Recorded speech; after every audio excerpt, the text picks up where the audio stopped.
It was the kind of night where everything seemed to be going perfectly until it wasn't. The sort of night when a man could walk into a quiet, unassuming diner, sit down for a meal, and disappear into the world, just another face in the crowd. For Dwayne "The Rock" Johnson, that was the hope. He wasn't here to make headlines or be recognized. He was here for the simple things, peace, solitude, and the quiet hum of ordinary life. He had learned a long time ago that fame, while glorious, could also feel suffocating. The constant flashing of cameras, the never-ending string of interviews, the pressure of living up to everyone's expectations, it was enough to make anyone want to escape. And so, here he was, sitting in the corner booth of a small diner off a highway in a sleepy little town, hoping for a moment of anonymity. The diner, old but charming, had the typical smell of fresh coffee and sizzling bacon. The walls were lined with faded pictures of the town's history, a mix of black and white photos and modern-day snapshots of local high school teams.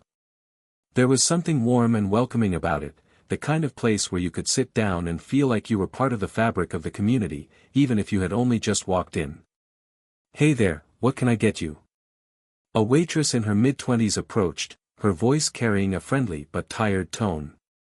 Dwayne looked up from the menu and smiled, offering her a polite nod. "Just a coffee to start, and I'll take the special of the day." "Got it. One coffee and the special." "I'll be right back," she said, scribbling the order on her notepad. As she turned to leave, her hand hesitated for a moment. Something about her demeanor had shifted, but Dwayne couldn't quite place it. Maybe it was just the exhaustion that came from working long hours in a small-town diner. Maybe it was the weight of her thoughts.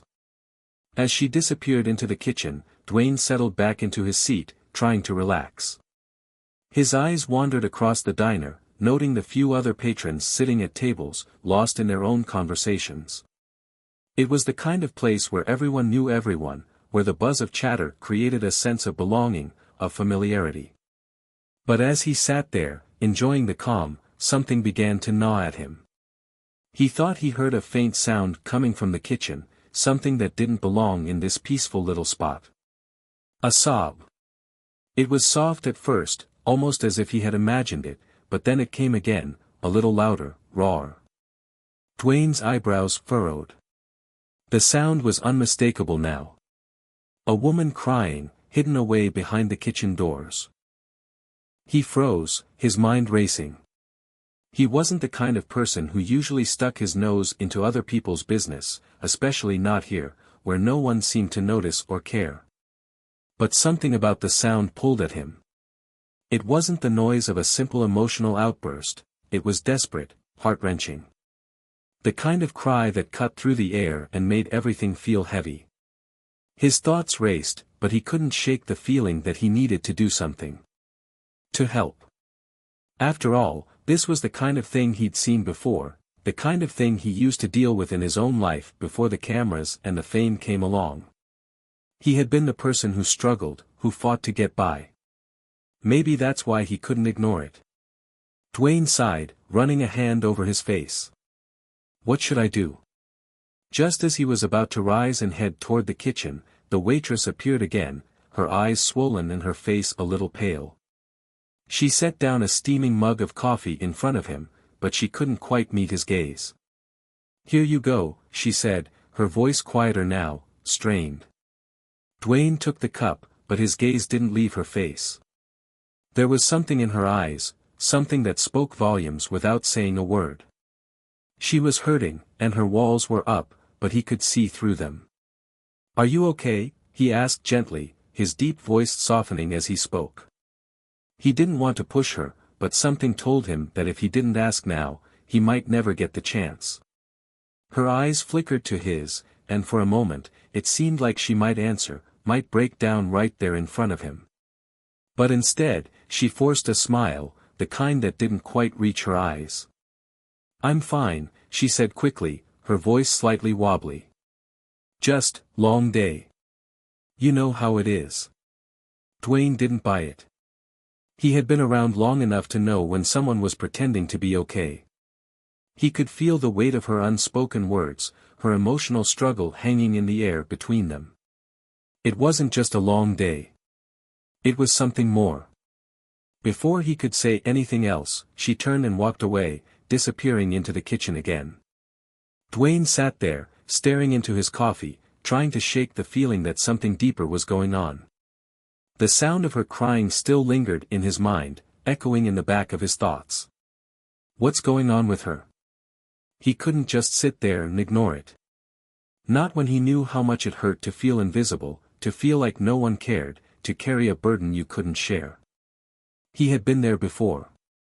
He had known what it was like to struggle, to feel like there was no way out. A part of him wanted to ignore it, to finish his meal and leave, to retreat back into the life of a celebrity where problems like this didn't exist. But another part of him, something deeper, more human, urged him to do the right thing, to reach out. As he sat there, the minutes ticked by slowly, the faint sobs from the kitchen still haunting him. He couldn't just pretend he hadn't heard. He couldn't pretend everything was fine when he knew it wasn't. Something inside him had shifted, and for the first time in a long while, Dwayne "The Rock" Johnson, the global superstar, felt completely out of his depth. But maybe, just maybe, that was exactly what he needed, an opportunity to step outside his world of fame and into someone else's reality. To make a real difference, even in the smallest way. He stood up, took a deep breath, and walked toward the kitchen. His heart was pounding, but there was no turning back now. Hit subscribe and leave a comment with where you're watching from. This story might just spark a new beginning. What's one thing that always pushes you forward, even when things get tough? As Dwayne walked toward the kitchen, his footsteps heavy but deliberate, a sense of uncertainty washed over him. He had spent most of his life in the spotlight, on a constant pedestal where everything seemed planned, rehearsed, and polished. But tonight, none of that mattered. He was just a man, one who had found himself unexpectedly caught up in a moment of raw, unfiltered humanity. For years, Dwayne had been the epitome of strength, power, and charisma. The Rock. The man who could lift boulders in the ring, who could save the world in a blockbuster movie, who had millions of fans. He was the larger-than-life figure whose name was known across the globe, the man with the magnetic presence who made everything seem effortless. But like many people who rise to such heights, the journey had not been as perfect as it appeared on screen. Before the cameras, before the championships, before the Hollywood red carpets, Dwayne Johnson was just a kid trying to find his place in the world. Born into a family of professional wrestlers, he was destined for greatness, or so people thought. But it hadn't always felt that way to him. He remembered growing up, not with the glamorous glow of stardom, but with a lot of uncertainty, confusion, and self-doubt.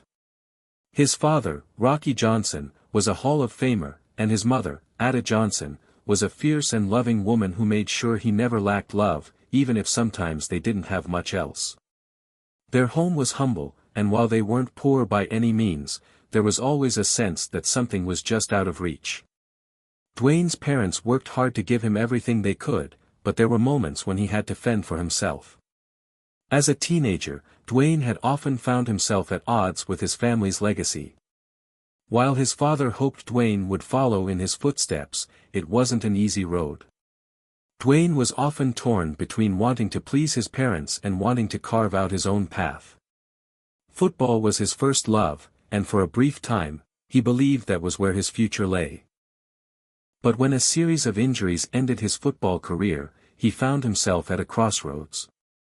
It wasn't until he was introduced to the world of wrestling that he began to truly find himself. The wrestling ring became a stage where Dwayne could channel all the frustration and pain of his past into something powerful. He was no longer the insecure teenager trying to fit in, he was The Rock, a persona that gave him the confidence to stand tall. The world embraced him, and the crowds cheered, but there was a deeper story behind the character. The Rock became an extension of the man Dwayne had always hoped he could be, a man who could control his destiny, who could become something larger than life. But that didn't mean the struggles disappeared. Fame brought with it its own challenges. Dwayne had spent so many years running on autopilot, constantly pushing himself to new heights. But the years of success had also created a disconnect. Fame, for all its glory, had a dark side. He'd seen relationships come and go. He'd felt the emptiness of fame when the cameras weren't rolling, when he was left alone with his thoughts in a massive mansion, wondering whether anyone really cared about the man behind the rock. His fame had made him an icon, but it had also made him feel distant from the people around him. It wasn't until recently, when he had started to think more about the life he wanted to live, that he realized how much he missed the feeling of genuine connection. He missed the simplicity of real, honest moments like the ones he was experiencing right now, standing outside the kitchen of a small diner, facing the cries of a waitress whose life seemed just as complicated as his had been once. Dwayne paused in the doorway of the kitchen, the quiet sobs still echoing softly from behind the curtain. He felt a tug at his heart, a pull that reminded him of the struggles he'd once faced. He wasn't just an action hero or a superstar, he was human, like everyone else.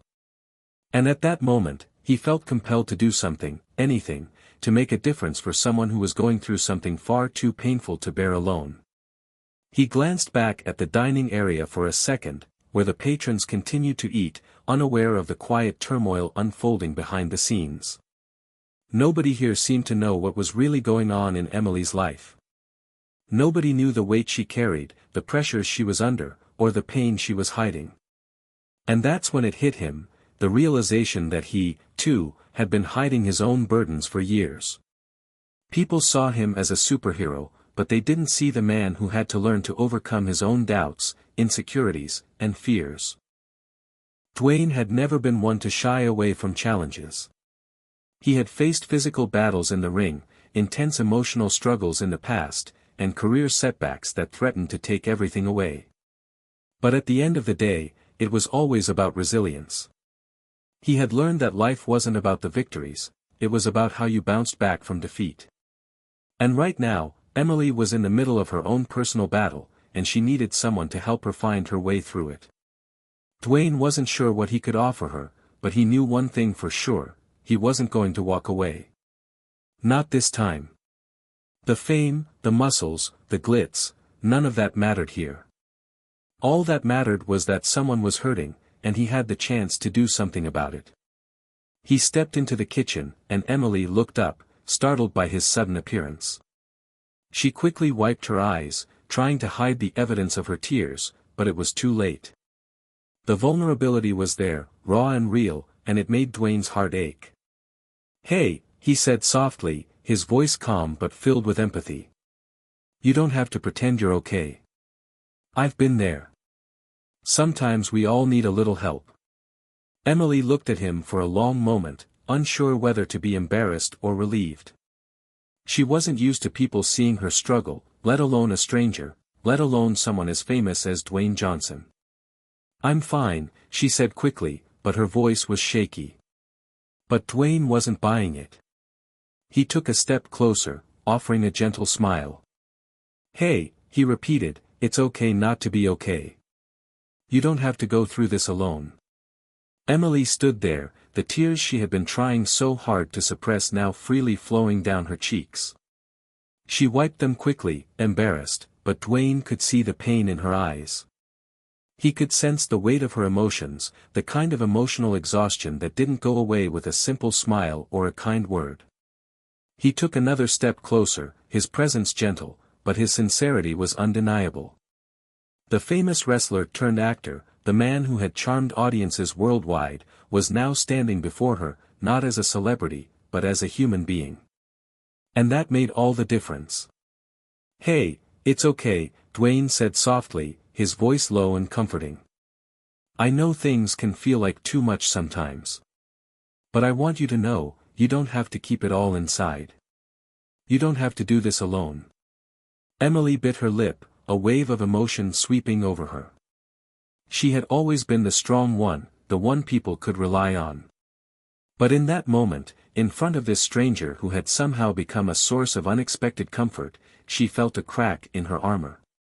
She had been hiding so much for so long, the stress of work, the pressure of taking care of everything on her own, the loneliness that came with feeling disconnected from the world. But there was something about Dwayne's words, his presence, that made her feel like maybe, just maybe, it was okay to let go of that mask, to be vulnerable for once. "I don't know what's wrong with me," she said, her voice trembling. "I've just been feeling lost. Everything's falling apart, and I can't seem to keep up."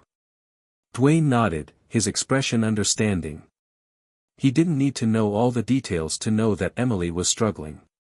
It wasn't just the tears, it was the heaviness in her voice, the way her shoulders sagged as if carrying the weight of the world. He had been there before. He had felt the pressure of expectations and the burden of pretending to have it all together when everything inside felt like it was crumbling. "Life can be overwhelming," Dwayne said, his tone soft but firm. "I've been there too, Emily. You're not alone in feeling this way." For a moment, they stood there in silence, the hum of the diner's kitchen the only sound between them. Dwayne could feel the weight of her story, even though she hadn't shared all of it yet. But he knew she would, if she was ready. Emily looked up at him, her eyes filled with a mix of gratitude and uncertainty. "I don't even know why I'm telling you this," she whispered. You're the rock. You're famous. You have it all." Dwayne smiled, but it wasn't the kind of smile people saw on screen. This was different. It was genuine, the kind of smile that spoke of understanding, of shared humanity. "Fame doesn't fix everything," he said quietly. "In fact, sometimes it makes things harder. I've spent so many years thinking that success would give me everything I wanted, happiness, fulfillment, peace. But I've learned the hard way that none of that comes from fame. It comes from the people you connect with, the relationships you build, and the moments where you allow yourself to be real. To be human." Emily blinked, surprised by his honesty. She had never expected someone like him to speak so openly about the difficulties of fame, the struggles behind the scenes. She had always seen him as invincible, untouchable. But in that moment, Dwayne had stripped away the celebrity persona and revealed something far more meaningful, a connection that transcended the surface. "I don't know what to do anymore," she said, her voice small. "I feel like everything is falling apart. My mom's sick, the bills keep piling up, and I'm barely holding it together at work. I'm not strong enough for all of this." Dwayne's expression softened, and he placed a hand on her shoulder. It wasn't a gesture of pity, it was one of empathy, of understanding that sometimes, people just needed someone to listen, someone to tell them that they weren't as alone as they felt. "Hey, you are strong," he said, his voice steady. "Stronger than you think. You're doing the best you can, and that's enough. Don't let anyone, especially yourself, tell you otherwise. Life throws some pretty tough punches, but you don't have to take them alone." Emily felt a lump form in her throat. She had always been the one to take care of others, to be the rock for everyone else. But right now, in this quiet kitchen, it was as if she could finally let go of that responsibility, if only for a moment. The tears came again, but this time, they weren't just tears of frustration. They were tears of release, of letting herself feel everything she had been bottling up. Dwayne stood there in silence, allowing her to cry, allowing her to release the pain she had been carrying. It was in moments like these, moments of true vulnerability, that people could begin to heal, he knew. And he wasn't about to rush her through that process. Eventually, Emily's sobs slowed, and she took a deep breath, wiping her eyes with the back of her hand. She looked up at Dwayne, her expression still pained, but a little lighter. She offered him a shaky smile, grateful for his kindness. "Thank you," she whispered. "I didn't think anyone would understand. I didn't think anyone would care." Dwayne smiled back, his eyes kind. "You'd be surprised. We all have our battles. You don't have to fight yours alone." For the first time in a long while, Emily felt like someone truly saw her, not just as a waitress, not just as a person in need, but as a human being who mattered. She felt like there was hope. "You don't have to have it all figured out," Dwayne continued. Life's not about being perfect. It's about moving forward, one step at a time, and knowing that even when things feel impossible, there's always a way through. She nodded, a new sense of clarity beginning to form in her mind. It wasn't about having all the answers. It was about finding the strength to take the next step, no matter how small it might be. She could do this. She had to. As Dwayne turned to leave the kitchen, he paused and gave her one last look. And remember, he added with a grin, if you ever need a break, just remember that the rock's always got your back. Emily chuckled softly, the first real laugh she'd had in days. I'll keep that in mind, thanks. Dwayne gave her a final nod, and with that, he returned to his seat in the dining area, his heart a little lighter than it had been when he walked in. The night had progressed without a hitch, but something felt different now. As Dwayne sat back in his booth, he couldn't shake the feeling that something deep had shifted, not just in the atmosphere of the diner, but within himself. There was a connection he hadn't expected to make, and it felt more real than anything he had experienced in a long time. The brief moment of vulnerability he shared with Emily had reminded him of something important, of the raw human connections that sometimes get lost in the chaos of his world. He leaned back against the booth, the clink of dishes and the hum of conversation in the diner creating a comforting, almost nostalgic ambience. It wasn't anything like the Hollywood sets or the arenas where he had spent most of his life, but for some reason, it felt more genuine, more alive. The simplicity of it all, of just being here, in this quiet little diner, was something he hadn't realized he was missing. Emily had gone back to her duties, her steps lighter now, and Dwayne could see the subtle shift in her energy. She wasn't as burdened as she had been earlier. There was a new sense of resolve in her demeanor, a quiet strength that hadn't been there when he first walked into the kitchen.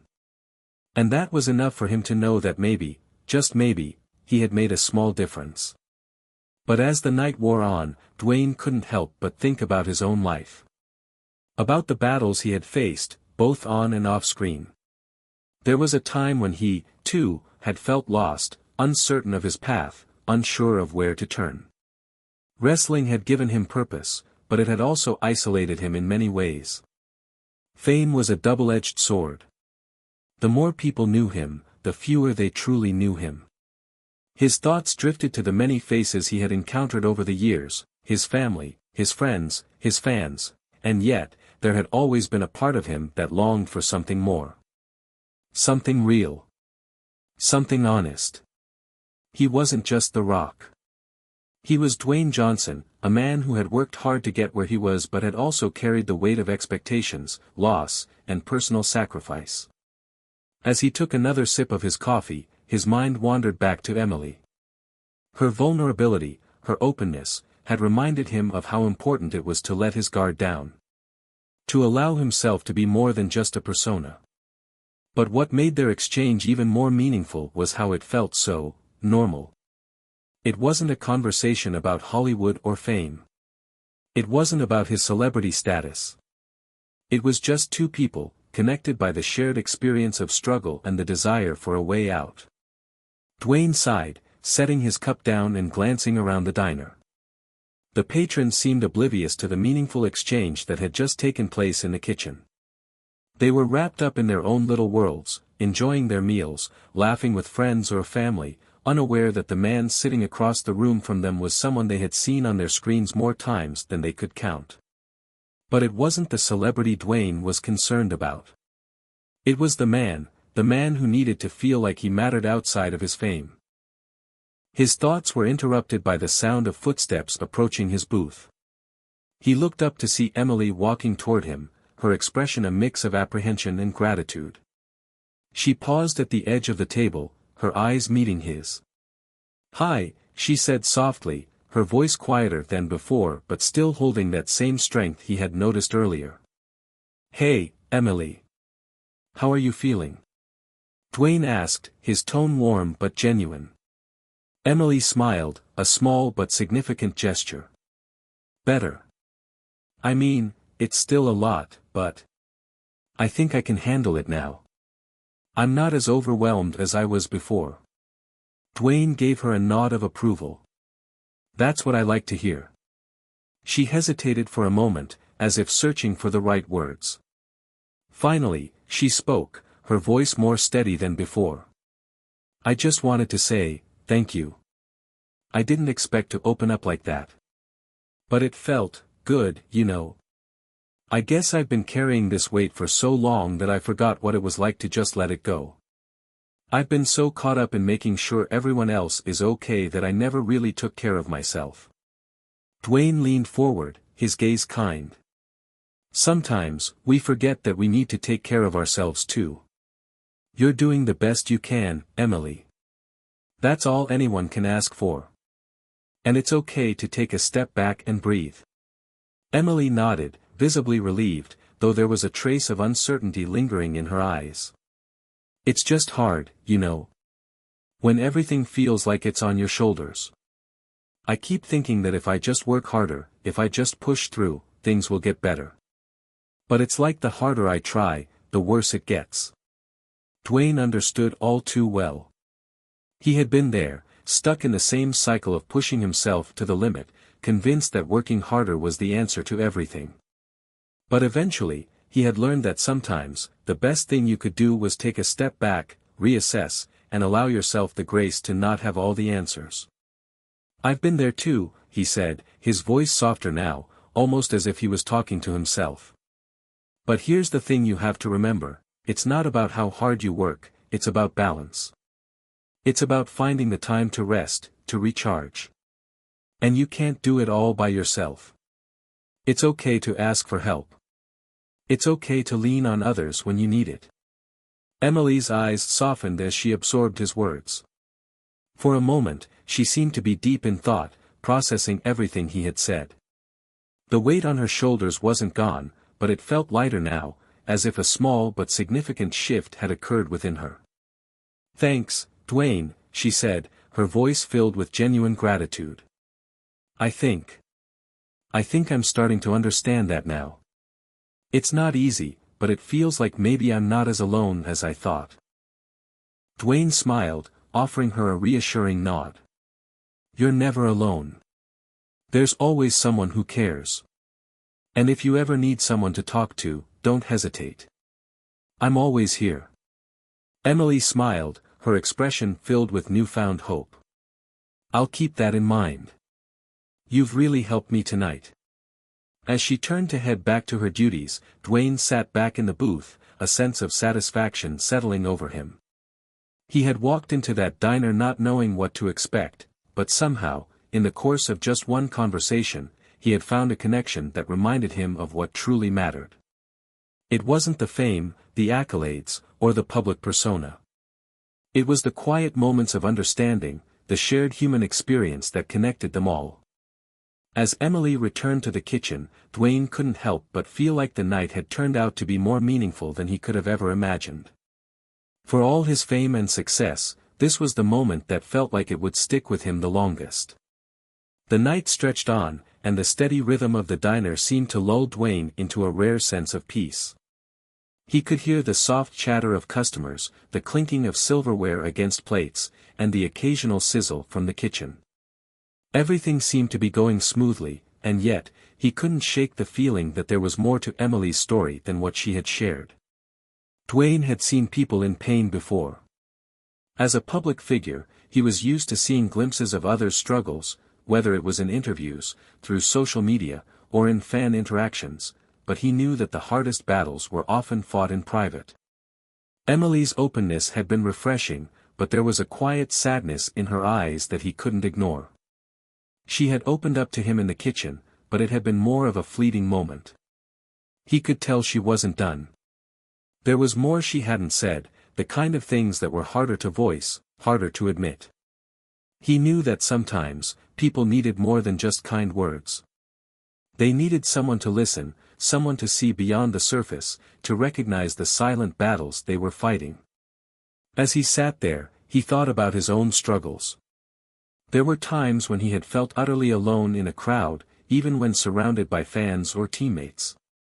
Fame had a way of making you feel disconnected, as if the more people knew about you, the less they really understood you.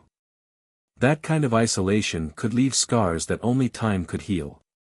He could see that Emily was in a similar place, where the pressure of life had worn her down, and yet, she had to keep going, to keep pretending everything was okay. But Dwayne wasn't going to let her carry it alone. After a few more minutes, he noticed that Emily was back in the kitchen, moving quickly as she prepared orders. She still seemed a little distant, but there was a quiet focus in her movements. He admired how she worked, how she pushed through, even when it was clear she was fighting her own battles. She had a strength about her, even if she didn't realize it. As he thought about it more, Dwayne made a decision. He wasn't going to let their brief conversation end like this. He had offered her advice, but he knew there was more he could do, more he could offer.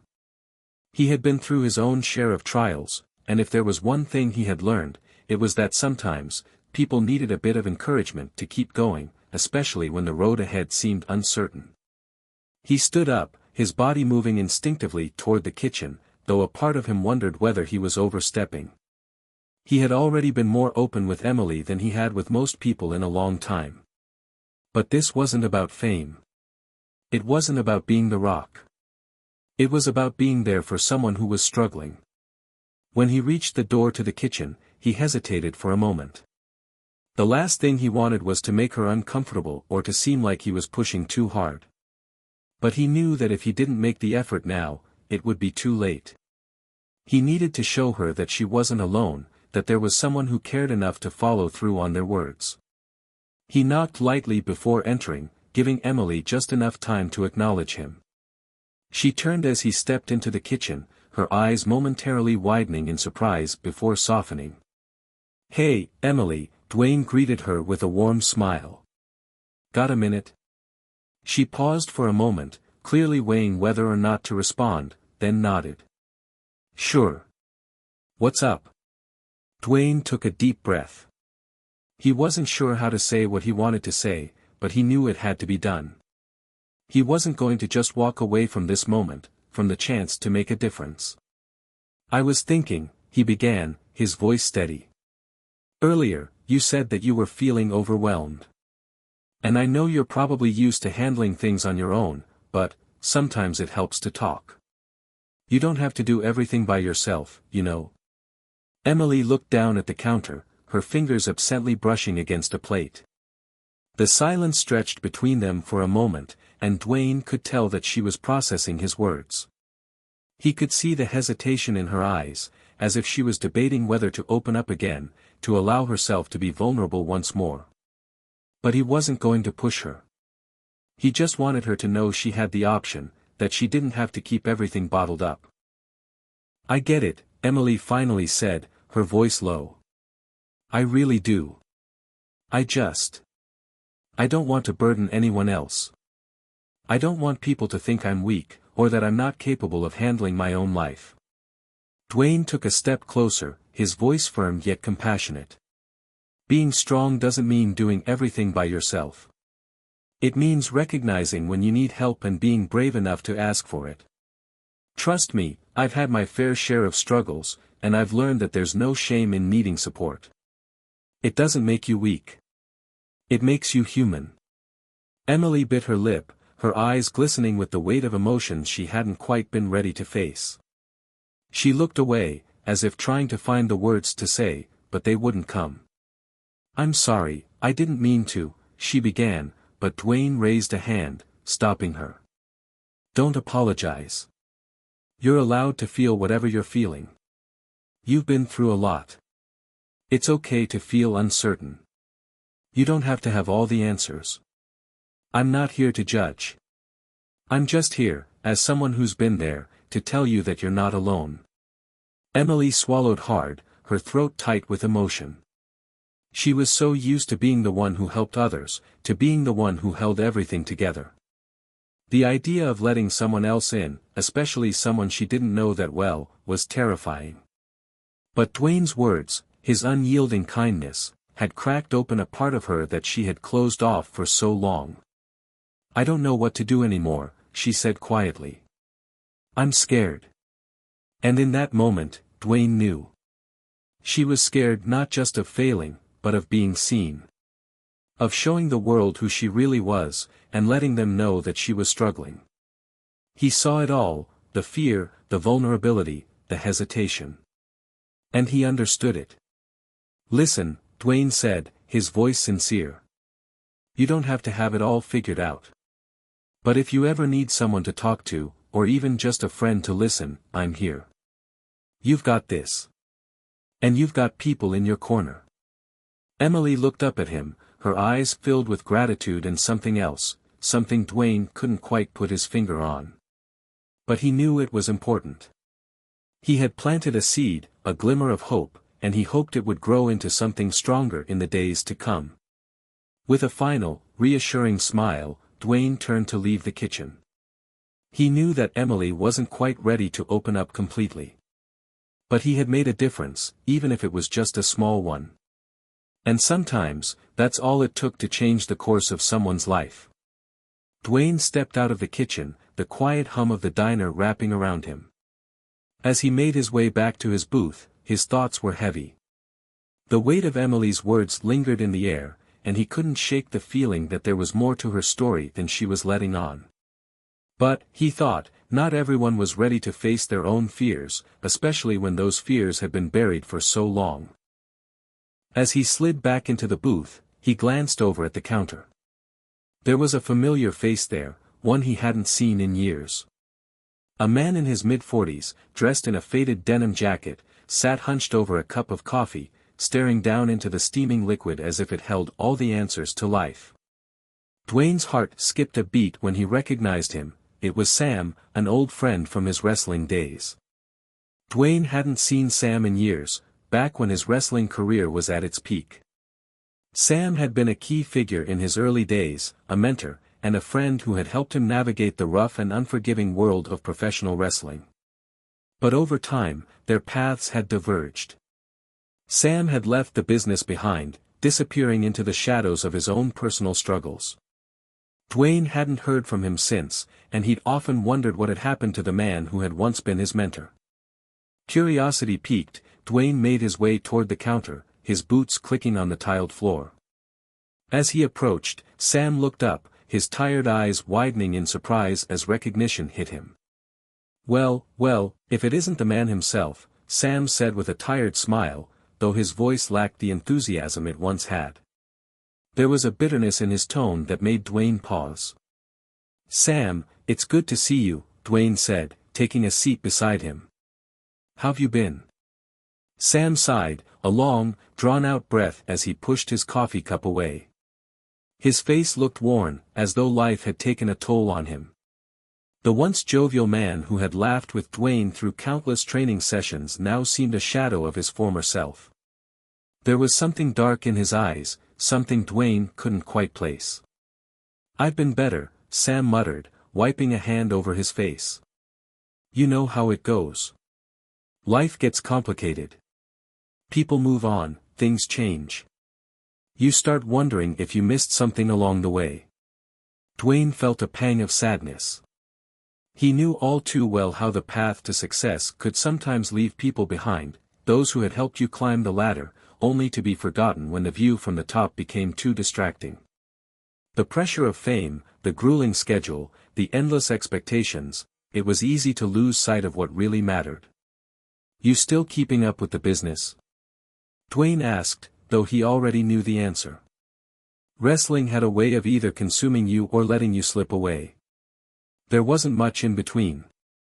Sam chuckled bitterly. "You could say that. I watch a few matches here and there, but it's not the same. Not like it used to be. People change. The business changes. It's just, not what it once was." His voice trailed off, as if he had more to say but didn't know how to say it. Dwayne nodded, feeling the weight of the conversation. He had always known that fame came with its own kind of cost, but he had never expected it to affect people in this way, people like Sam, who had given everything to the sport. "Sam, you know if you ever need anything," Dwayne started, but Sam cut him off with a raised hand. "I appreciate that, Dwayne," Sam said, his voice softening, but there was a bitterness beneath his words. But I'm beyond saving now. I've made my choices. I've screwed things up too much. It's too late for me. Dwayne didn't know how to respond. Sam's words struck him like a punch to the gut. This wasn't the man he had known, the man who had taught him how to push past pain, how to find strength in moments of weakness. This was someone who had given up, someone who had let the weight of his failures drown him. But Dwayne couldn't let that be the end of it. He couldn't just sit there and let an old friend spiral without offering a lifeline, even if it was small. I don't think it's ever too late, Sam, Dwayne said quietly. You've got more fight in you than you realize. You just have to remember who you were before all of this started getting in the way. Sam looked at him, his gaze hardening for a moment before softening again. He sighed deeply. You don't get it, Dwayne. It's not about fighting anymore. It's about living with the consequences of the choices you've made. Dwayne felt a sting at the truth in Sam's words. He had never really considered the toll his own decisions had taken on those around him. He had always been the one to push forward, the one to keep going, to keep fighting. But what happened when that fight ran out? Emily's words from earlier echoed in his mind, and he realized that her struggle wasn't just hers. It was a reflection of the battles people faced every day, hidden struggles that they carried with them, even if they didn't show them to the world. Dwayne looked down at his hands, the realization hitting him like a wave. He wasn't just here for Emily, he was here for Sam too. For anyone who was struggling to find their way. He didn't know how or why, but he felt like this diner was the place where something important was happening, a place where people who were lost could come together and find hope again. I'm here for you, Sam, Dwayne said, his voice steady. You don't have to go through this alone. Sam's eyes flickered with something, a mixture of doubt and a glimmer of hope. But before he could respond, the sound of a voice calling out from the kitchen interrupted their conversation. Sam, you better get in here. You've got a table full of hungry customers waiting. Sam looked up, a wry grin spreading across his face. Duty calls, he muttered. Guess I'll see you around, Dwayne. Take care of yourself, Dwayne replied, watching as Sam slowly rose from his seat and shuffled toward the kitchen. As Dwayne sat back down in his booth, he couldn't shake the feeling that this was just the beginning. The diner wasn't just a place where people came for food, it was a place where people came to be seen, to be heard, and, maybe, to find themselves again. But the journey wasn't over for Emily or Sam. And it was far from over for Dwayne too. There were still more battles ahead, more struggles, more connections to be made. But this, he realized, was where the real fight began. The night was far from over, and Dwayne could feel a shift in the atmosphere of the diner. Something was changing, something he couldn't quite put his finger on yet. He had come here for a simple meal, maybe to unwind for a little while, but now he found himself immersed in something much bigger. Emily's pain, Sam's bitterness, it wasn't just about them. It was about the way people's lives intertwined in unexpected ways, and how sometimes, a single moment could alter the course of everything. Dwayne had always been a man of action. He was used to making bold moves, to stepping into the ring and facing whatever challenge was put in front of him. But this felt different. It wasn't about physical strength. It wasn't about winning or losing. It was about something deeper, something intangible. As he sat at his booth, lost in thought, Emily appeared at his table again. This time, she was holding a coffee pot, her face slightly more composed, though still carrying the weight of the conversation they had shared earlier. She set the coffee pot down gently and refilled his cup without saying a word. Dwayne looked up at her, offering a small smile. You okay? Emily hesitated, looking at him for a moment before shaking her head slightly. I don't know. I'm trying to be. She paused, glancing over at the kitchen door, where Sam had just disappeared. I saw Sam earlier, didn't I? You did, Dwayne confirmed, leaning back in his seat. We had a talk. Emily's eyes seemed to flicker with curiosity, and she pulled up a chair to sit down beside him. "What did you two talk about?" Dwayne looked at her, choosing his words carefully.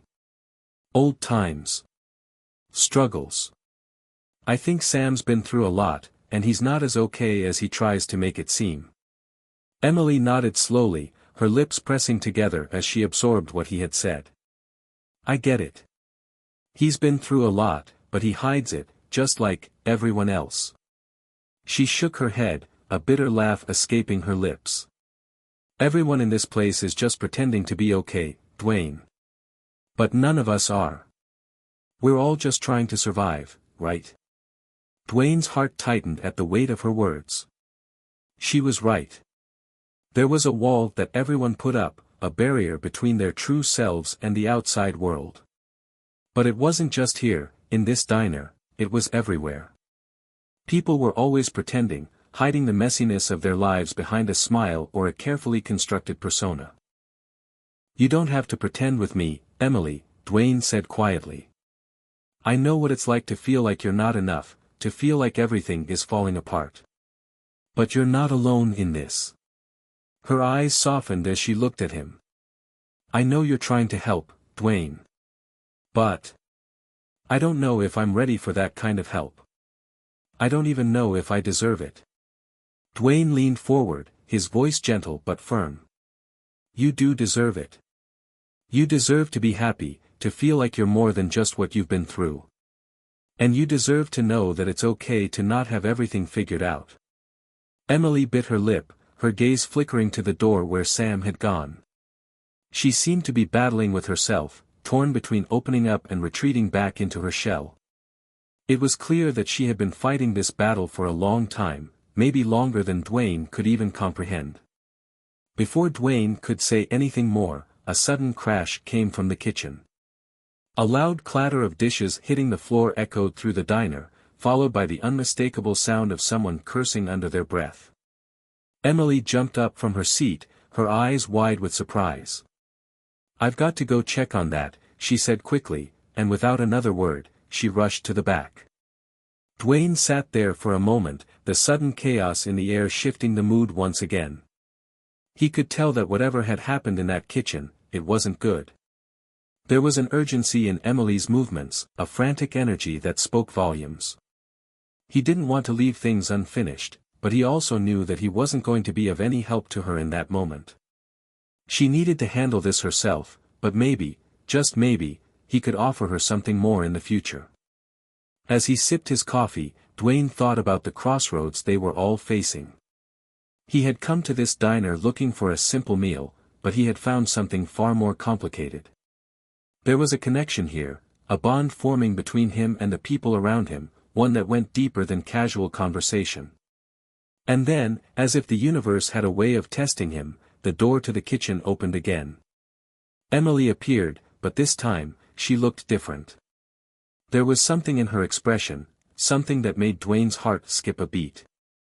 "Dwayne," she said, her voice shaking. "I need your help." Without hesitation, Dwayne stood up, his instincts kicking in. "What happened? Are you okay?" Emily didn't answer right away.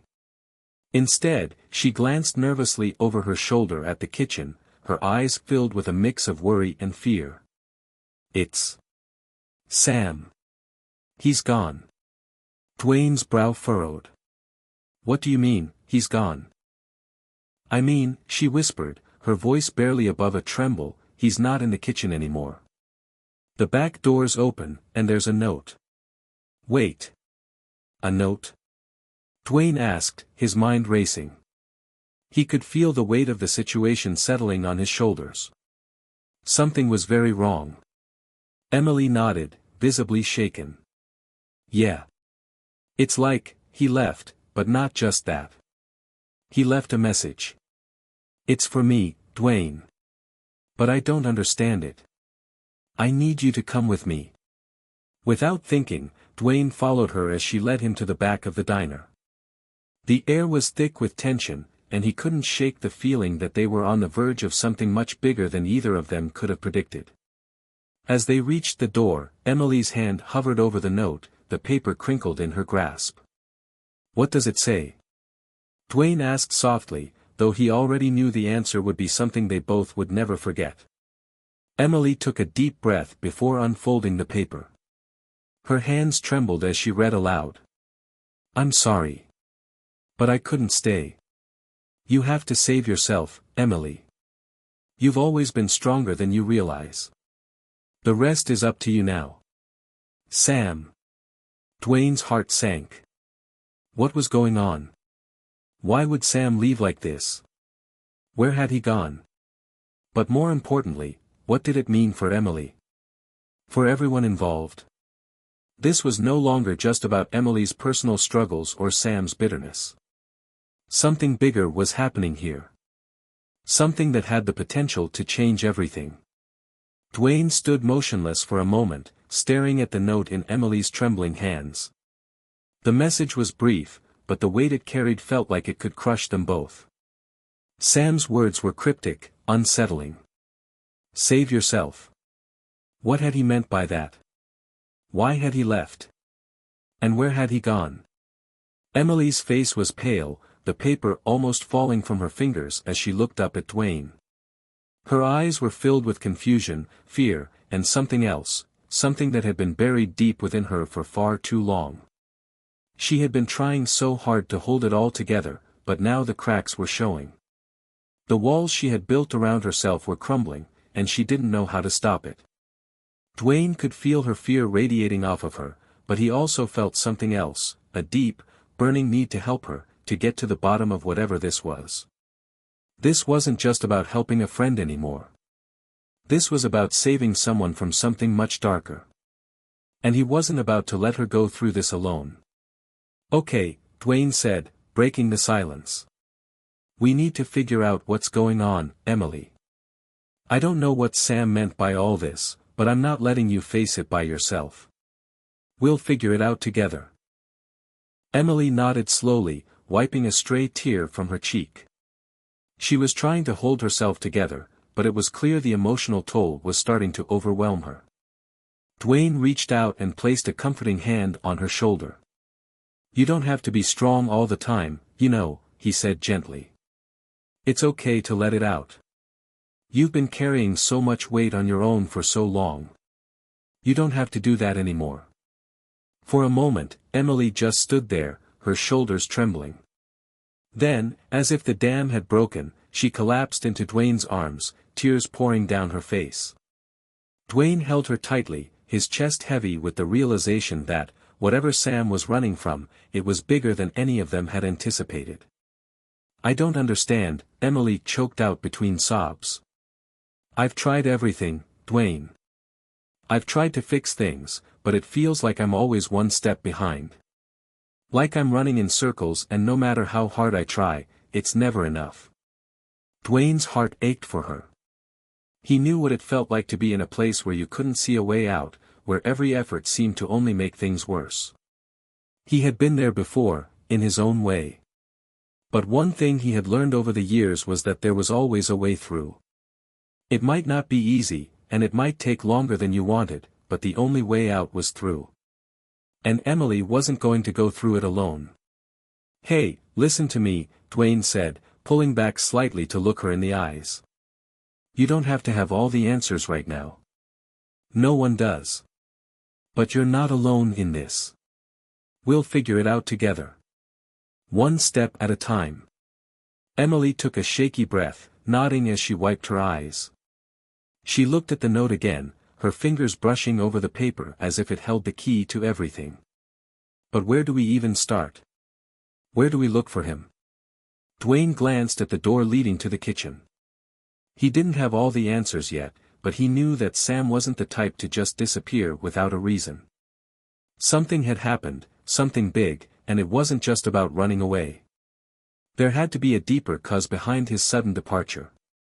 Dwayne's mind raced, trying to piece together any clues from earlier that might help. I think we need to start with the people who know him best, Dwayne said after a moment. There's got to be someone who has an idea of what's going on. We can't do this alone. But first, we need to figure out what's really going on here. Why Sam left. Why he wrote this note.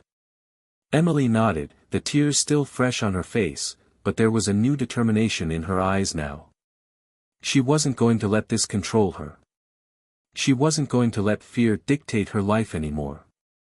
Dwayne's words had sparked something inside her, a resolve to find the answers she desperately needed. "I don't know where to look, though," she said, her voice still shaky. "We haven't seen Sam in years. What if we're just chasing ghosts?" Dwayne shook his head firmly. "No. Sam's not a ghost. He's real. He's just hiding. And we'll find him. But we need to move fast." Emily wiped her face one last time and stood up straighter, her back a little less hunched now. She took a deep breath and looked at Dwayne. "Okay. I'll trust you." With that, they both turned and walked toward the door of the diner. The night air was cool against their skin as they stepped outside, but the weight of the situation pressed down on them more than the chill ever could. They were headed into unknown territory, and Dwayne had no idea what they would find. But he knew one thing for sure, he wasn't backing down. As they reached the parking lot, Dwayne motioned toward his car. "We need to talk to the people who were closest to Sam. We'll start with his old wrestling buddies.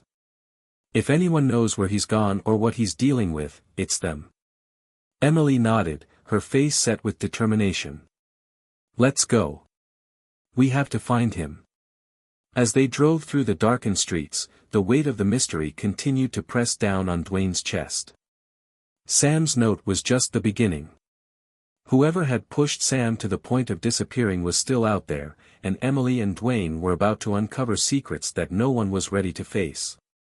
The road ahead was uncertain, but one thing was clear, this was just the beginning of something far bigger than they had ever anticipated. They weren't just searching for Sam anymore.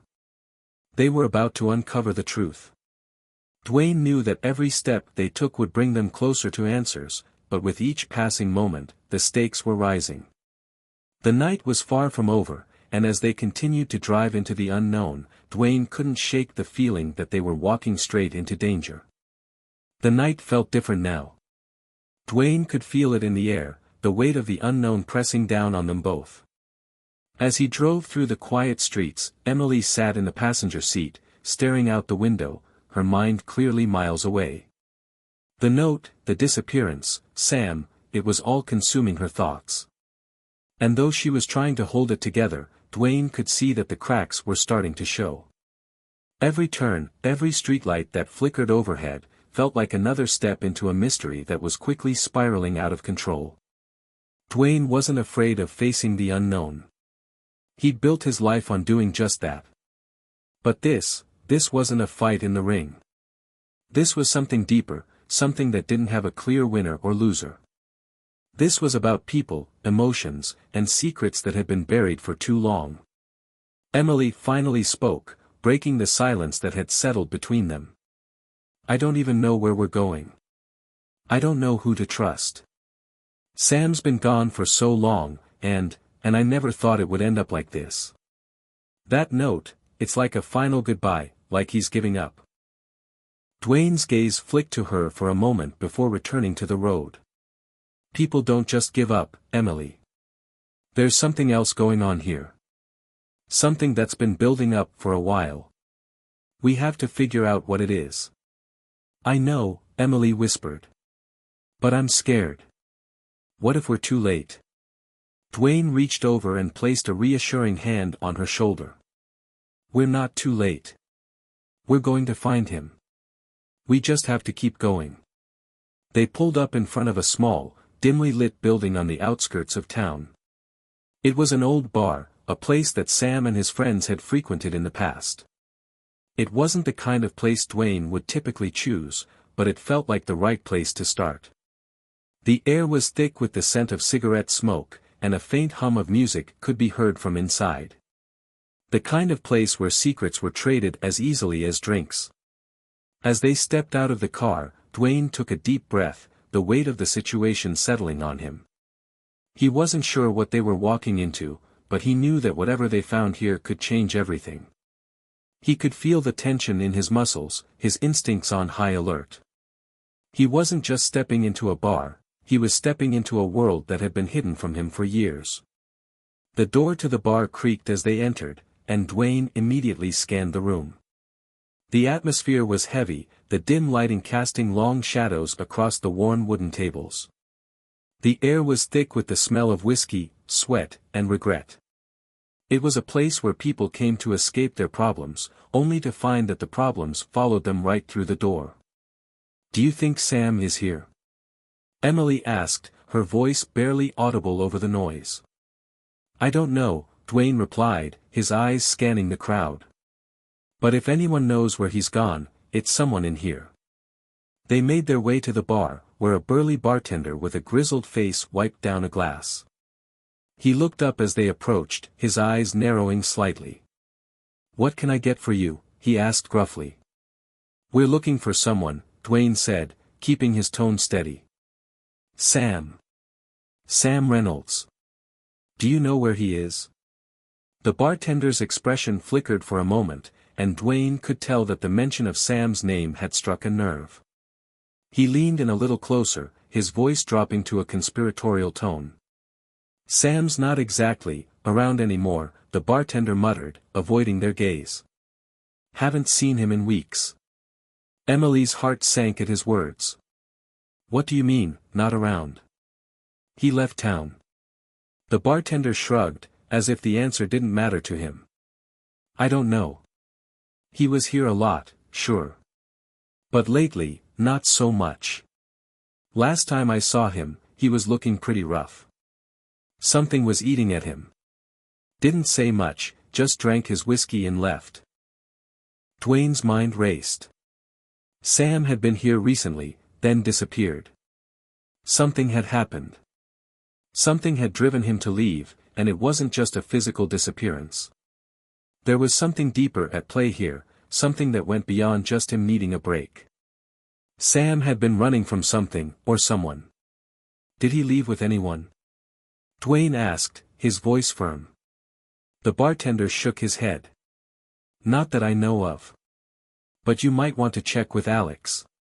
He's one of Sam's old buddies. He might know more." Dwayne exchanged a quick look with Emily before nodding. "Thanks. We'll check in with him." As they turned to leave, the bartender called out to them. "Be careful, all right? You don't want to get caught up in whatever Sam's into.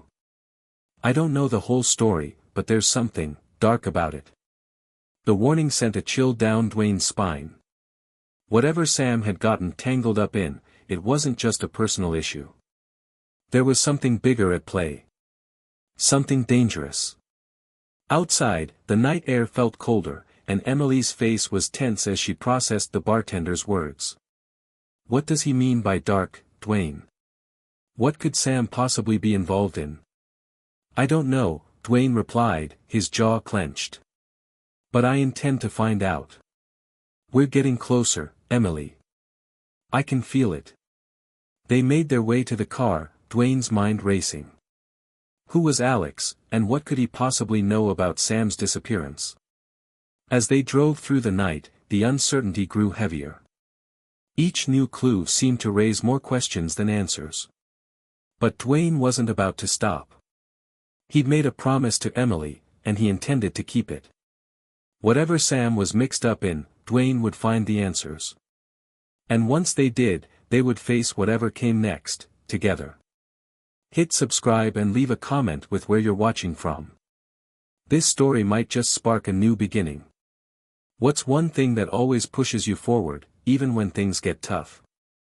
The road to Alex's place was quiet, the night stretching on like an endless stretch of darkened asphalt.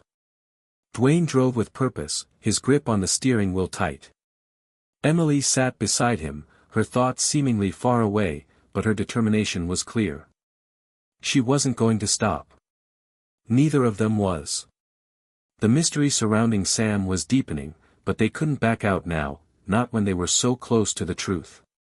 They reached the outskirts of town where Alex lived, a run-down apartment complex that looked like it had seen better days. It wasn't much, but it felt like the kind of place where secrets were kept, and not always willingly. Dwayne parked the car, his eyes scanning the street for any signs of life. The lights in the apartment complex were dim, and a faint hum of chatter echoed from a few windows. No one paid them any mind as they got out of the car and walked toward the entrance.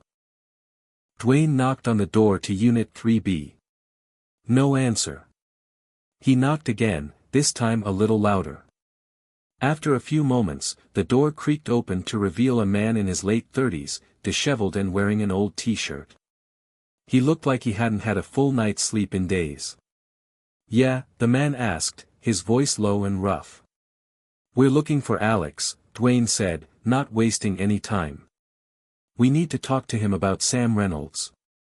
The man's eyes flickered with recognition, followed by a flash of uncertainty. He stepped back, holding the door open just a little wider. "You're looking for Sam?" he asked, his tone suddenly defensive. "What do you want with him?" Dwayne stepped forward, his face calm but serious. "We just need to talk to him. It's important."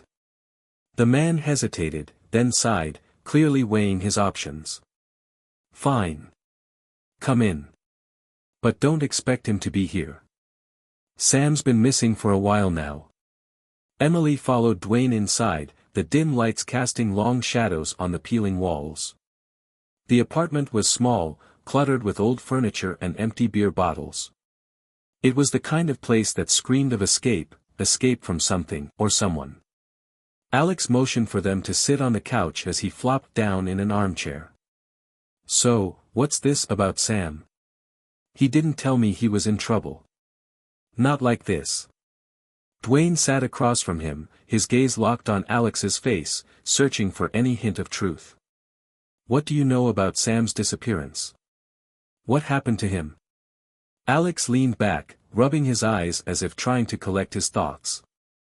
"Sam was acting weird for a while. Like something was haunting him. He was always on edge, you know. Something in his eyes, like he was running from something. But he wouldn't talk about it. I tried to reach out, tried to get him to open up, but he wouldn't budge. He just kept saying he needed to get away. Then one night, he just vanished." Emily's breath hitched. "Vanished? Just like that?" Alex nodded grimly. "Yeah. No warning. No phone call. He was just gone. A few of us tried to track him down, but it's like he fell off the face of the earth. And the last time I spoke to him, he sounded different. Desperate. He said something about needing to hide, like he was in danger. I didn't press him, but I should have. I should have known something was wrong." Dwayne's mind raced. Sam had been running from something, or someone. The pieces were starting to come together, but it wasn't enough. They needed more. "Do you know where he might have gone? Any idea who he was hiding from?" Alex shifted uncomfortably in his seat, his eyes darting around the room as if searching for the right words. "Sam didn't say much, but he mentioned something about someone from his past, someone he owed. I don't know the full story, but it didn't sound good. Whatever it was big. Too big for him to handle on his own." Dwayne leaned forward, his heart pounding. "Who is this person? What are they involved in?" Alex hesitated. He clearly didn't want to get involved, but Dwayne's steady gaze left him no choice. "I don't know the name, but I heard whispers," Alex said quietly. "There's this guy, a businessman with a reputation. People say he's into things that aren't exactly legal, things that go beyond the usual. I've heard rumors about illegal deals, money laundering, and worse. It's all hush-hush, you know. But whatever it is, Sam got caught up in it. And now he's gone. He must have crossed the wrong line." Emily's face paled. "So, you think Sam is hiding from a criminal?" "I don't know for sure, but it wouldn't surprise me," Alex replied. "Sam's always been a little too trusting, especially when it came to money. He got himself tangled up in something he didn't fully understand. And now he's paying for it." Dwayne felt a surge of frustration. They were getting closer, but it still felt like they were chasing shadows. They needed more concrete answers, something they could act on. But the pieces were starting to line up, and Dwayne had a sinking feeling that they weren't going to like what they found. "We need to find him," Dwayne said, his voice resolute. "Wherever he's hiding, we're going to find him. He's not alone in this. We're going to bring him home." Alex stood up, clearly uneasy. "Just be careful, all right? If Sam was running from something like that, you don't want to get caught in the crossfire. I'm telling you, this isn't something you want to get mixed up in." Dwayne nodded, understanding the gravity of the situation. "We're already mixed up in it, Alex. Now we're going to finish it." With that, they left the apartment, the weight of their discovery hanging heavy in the air. As they made their way back to the car, Dwayne felt a shift inside him. They were no longer just looking for Sam, they were stepping into a dangerous world, one filled with shadows and secrets that people were willing to kill for. The hunt for Sam was no longer just about finding him. It was about surviving whatever darkness he had gotten tangled in. And Dwayne wasn't sure if they could handle what was coming next. The weight of the new information hung over them like a dark cloud. The idea that Sam might be running from a dangerous criminal, someone involved in shady dealings that stretched into realms far beyond the ordinary, wasn't something either of them had expected to face. But now that they were in it, there was no turning back. Dwayne's knuckles were white against the steering wheel as they drove through the streets, the low hum of the engine and the occasional rustle of wind outside filling the silence.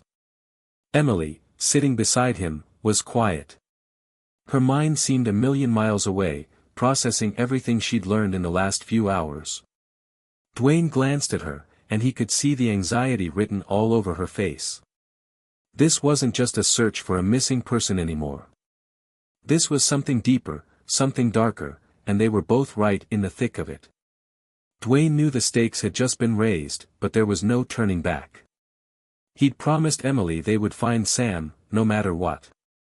And now that promise felt more like a vow, a commitment he wasn't sure he could keep, but one that he had to try. "We have to track down this businessman," Dwayne said, breaking the silence as they sped down the empty road. "Whoever Sam got tangled up with. This is bigger than we thought." Emily looked at him, her expression unreadable. "Do you think we can get to him? The guy Alex was talking about, he sounds untouchable." Dwayne's jaw tightened. "Nothing's untouchable. Not when people like us are involved." She nodded slowly, her voice softening. "You really think we can do this? I mean, we're talking about a criminal who's been running things for a while. What if we're in over our heads?" Dwayne met her gaze, his eyes steady. "We don't have a choice. We either find Sam, or we let him slip away, and I'm not ready for that." The silence between them grew thick, but it wasn't uncomfortable, it was the kind of quiet that comes with understanding. They both knew they were in this together. The hunt for Sam had taken them into dangerous waters, but they weren't alone. And no matter what they faced, they would face it side by side. They pulled up to a diner on the edge of town. It wasn't much, just a small, neon-lit establishment that seemed to exist outside of time. But it was the kind of place where people went when they needed a break from their troubles. It was also where they hoped to find more information about Sam and the people who might be after him.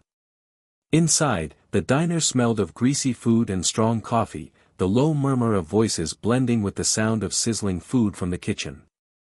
Dwayne and Emily made their way to a booth in the back, where a woman with short, blonde hair was waiting. She looked up as they approached, her eyes flickering with recognition. "Dwayne," she said, her voice familiar.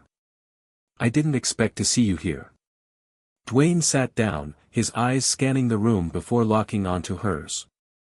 "I need your help, Carla." Carla leaned forward, her hands folded on the table. She'd known Dwayne for years, ever since his early days in the city, and they'd crossed paths more than a few times. She was a private investigator, a woman who wasn't afraid to dive into the underworld and get her hands dirty if it meant getting answers. If anyone could help them find Sam and uncover the truth about the shadowy businessman, it was Carla. "What's going on?" she asked, her voice low and serious. Dwayne exchanged a glance with Emily before answering. "We're looking for a man named Sam Reynolds. He's gone missing, and from what we've been able to gather, it's not just a simple disappearance. There's a bigger story behind this, something involving a businessman who's tied to some pretty serious criminal activity. Money laundering, illegal deals, the whole works." Carla raised an eyebrow. "Sounds like a hell of a mess. And you want me to dig into this for you?" Emily spoke up, her voice steady. "We don't know who else to turn to. We've already talked to Alex, one of Sam's old friends. He thinks Sam's been running from something big. He's afraid for his life." Carla's eyes narrowed, her interest piqued. "What makes you think I can help? This is a dangerous game you're playing. Criminals like that don't just roll over." Dwayne leaned in, his voice low and determined. "I know the risks. But we're out of options. We need to find Sam before it's too late." Carla was silent for a moment, considering their request. She wasn't someone who usually got involved in cases like this, not without a good reason. But there was something in Dwayne's voice, something in his desperation, that made her reconsider. "All right," she said finally, sitting back in her seat. "I'll help you. But you need to be ready for what we might uncover. This isn't going to be easy." Dwayne nodded. "We're ready." Carla stood up, grabbing her coat and slipping it on. "Then let's get to work. First thing we need to do is figure out who this businessman is. I have some connections that might be able to help." As Carla left, Emily turned to Dwayne. "Do you think she can really help us?" "I do," Dwayne replied. "She's got the skills we need. And she's not afraid of the people who run this town. We'll get the answers." They sat there for a few more minutes, the weight of what they were about to dive into settling heavily on their shoulders. The clock on the wall ticked away the minutes, each one bringing them closer to the unknown. They had no idea what they were about to uncover, but they knew one thing for certain: they were getting closer to the truth. And whatever that truth was, they would face it together. The next few days passed in a blur of activity. Carla had wasted no time in leveraging her network, using her connections to dig into the mysterious businessman who had crossed paths with Sam. Dwayne and Emily had been running on adrenaline, trying to stay one step ahead of whatever shadow was closing in on them. It was late one evening when Carla finally reached out, the call cutting through the quiet of Dwayne's apartment. "We've got a lead," she said, her voice urgent. "Meet me at the usual spot in an hour." The usual spot was a rundown cafe on the edge of the city, a place where the walls had seen more secrets than the local police station. Dwayne glanced at Emily as he hung up the phone. "We're getting closer," he said, his voice steady, but there was a flicker of tension in his eyes. Emily nodded, her hand tightening around the strap of her bag. "I hope so. This feels like it's spiraling out of control." Dwayne could feel it too. They had already gotten deeper than they had ever planned, but with each new discovery, it felt more like they were stumbling into something much larger. The businessman, whoever he was becoming a shadow that loomed over every step they took. An hour later, they met Carla in the dark corner of the cafe, where the neon lights flickered in a steady rhythm. She was sitting at a table near the window, her face partially hidden under a hoodie, but her sharp eyes watched them as they approached. "You're looking for someone big," she began without preamble. "His name's Richard Albright. Real estate mogul, but the rumors surrounding him are a lot darker than anything he puts in the papers. It seems like he's the one Sam was trying to get away from." Dwayne leaned in, his curiosity piqued. "What's his angle? What kind of criminal activity are we talking about?" Carla glanced around the cafe, ensuring no one was listening before she spoke again, her voice barely above a whisper. "Money laundering, human trafficking, organized crime. The man's connected to people all over the world, people you do not want to cross. But here's the thing, she paused, her gaze sharp, he's got power. A lot of it. And Sam was in deep. Emily frowned, her mind racing. How deep are we talking? Was he working with Albright? Carla shook her head. Not exactly. But Sam was on the periphery, involved in some of his smaller operations, buying properties, handling transactions. He got caught up with people who were too dangerous to deal with, but he was never fully part of the business. He tried to get out. And I think that's why he's gone. Dwayne's fists clenched at the thought. Sam had tried to escape, to free himself from this web of crime, but had he succeeded? Or had he gotten himself into a situation where there was no way out? So what happens now? Dwayne asked, his voice steady but laced with urgency. Carla slid a small folder across the table toward him. This is the most recent information I could get on Albright. If you want to find Sam, you need to follow the money, and that leads straight to Albright's operations. But be careful. He's got eyes everywhere. Dwayne picked up the folder, his mind already working through the next steps. They were so close now, but it felt like the walls were closing in around them. He had to make a choice, push forward and risk it all, or walk away before things got even worse. He glanced at Emily, her face reflecting the same hesitation he felt. But there was no turning back. Let's go find Sam, he said, his voice quiet but determined. They left the cafe together, the weight of the new information pressing heavily on them. As they walked through the night, Dwayne couldn't shake the feeling that the world they were entering was darker than anything they could have imagined. The further they went, the more dangerous it became, and Sam, once just a missing person, was now at the center of a conspiracy that had tentacles reaching deep into the city's criminal underworld. I don't know how we're going to pull this off, Emily said, her voice tight with the anxiety she was trying to hide. This guy, Albright, he's untouchable. And we're just two people chasing a ghost.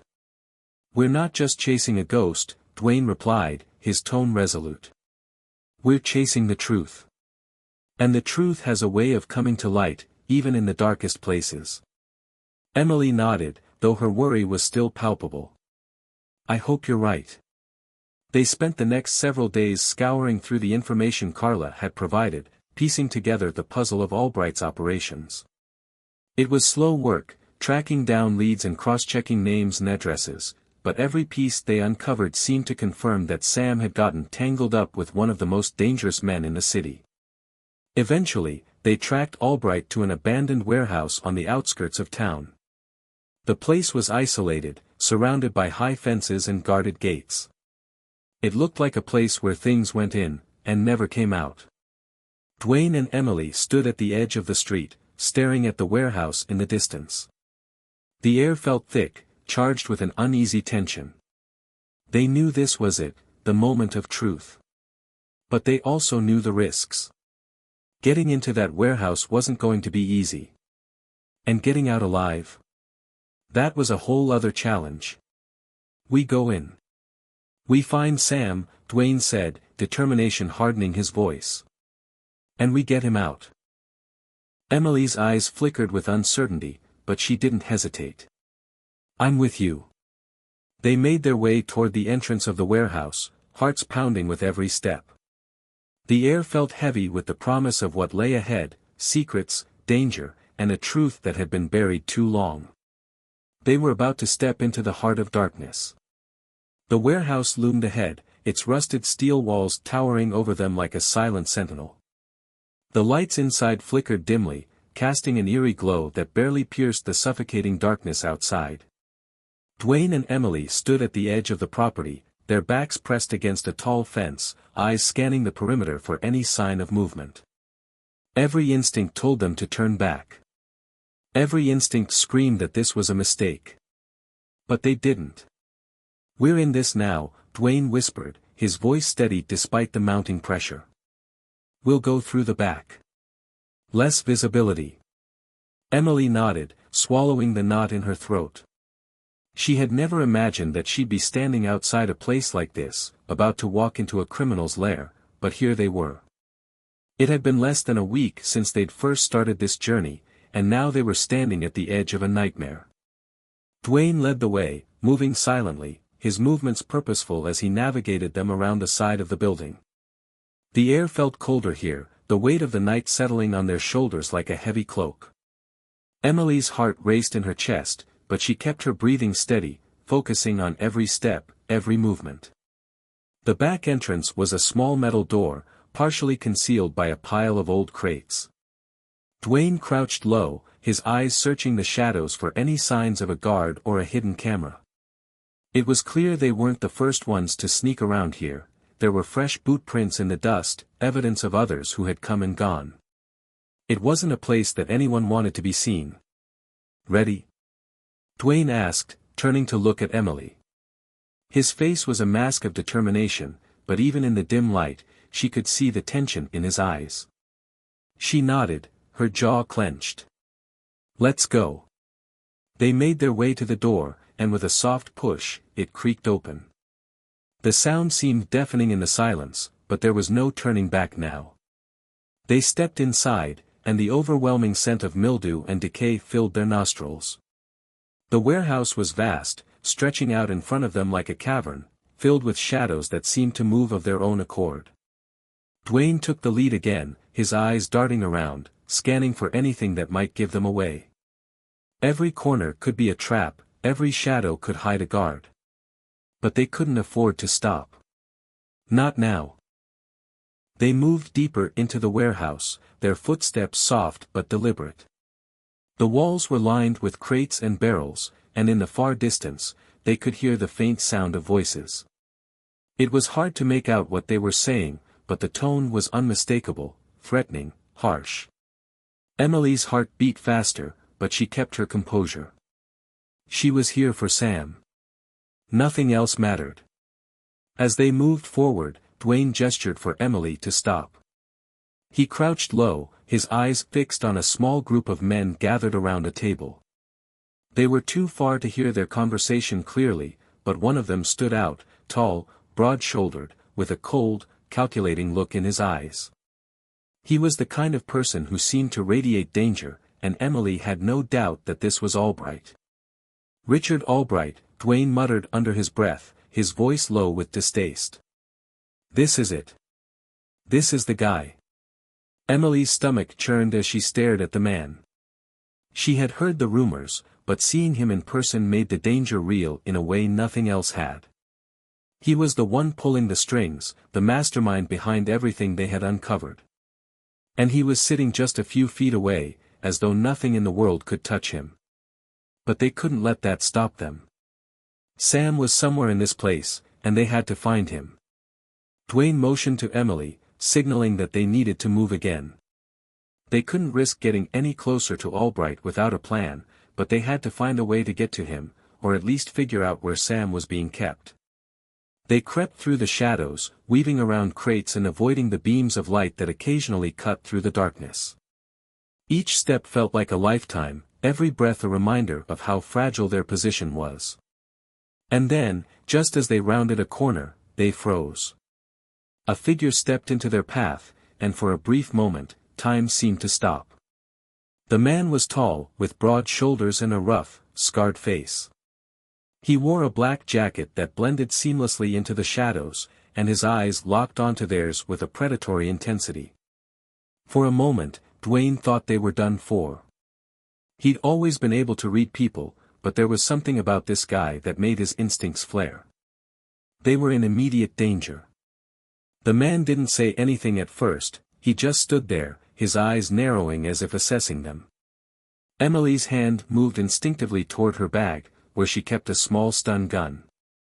It wasn't much, but it was all she had. She could feel the tension building, the weight of the moment pressing down on her. And then, the man grinned. A slow, menacing grin that didn't belong on anyone's face.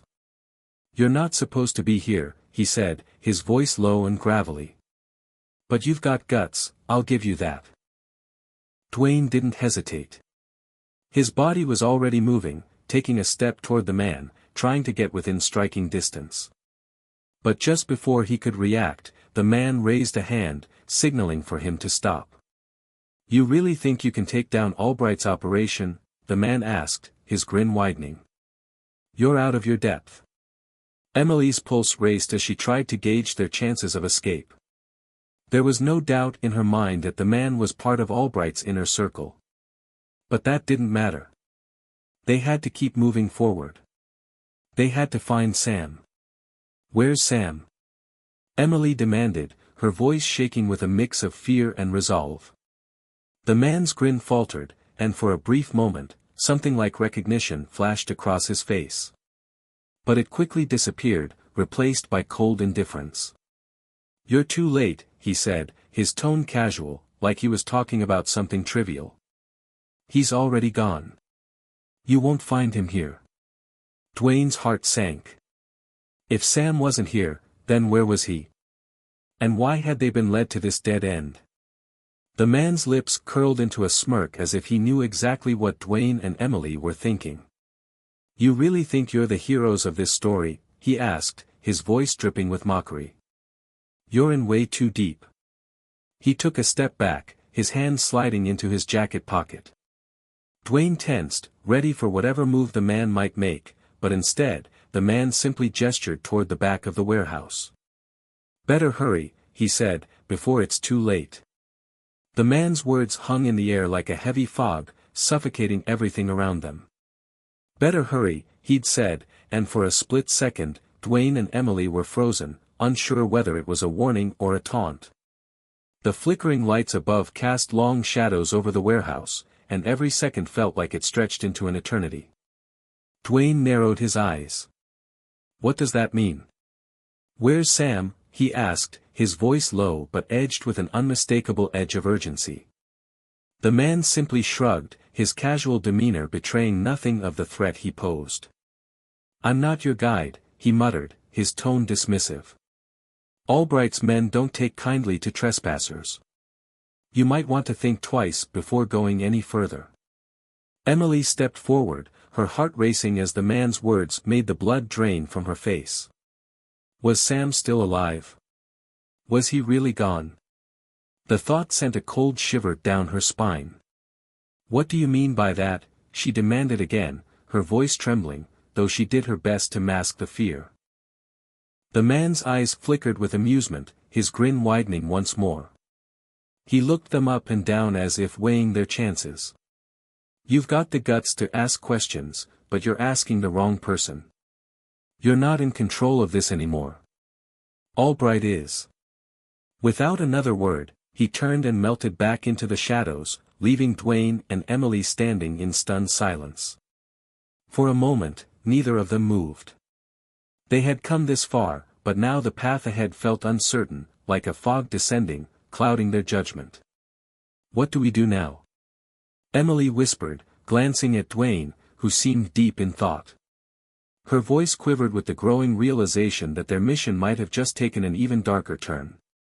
Dwayne's jaw clenched, his hands balling into fists as frustration welled up inside him. The mystery surrounding Sam's disappearance was only deepening, and the idea that he might never get to the bottom of it felt like an unbearable weight. "We keep going," he said, his voice hard with resolve.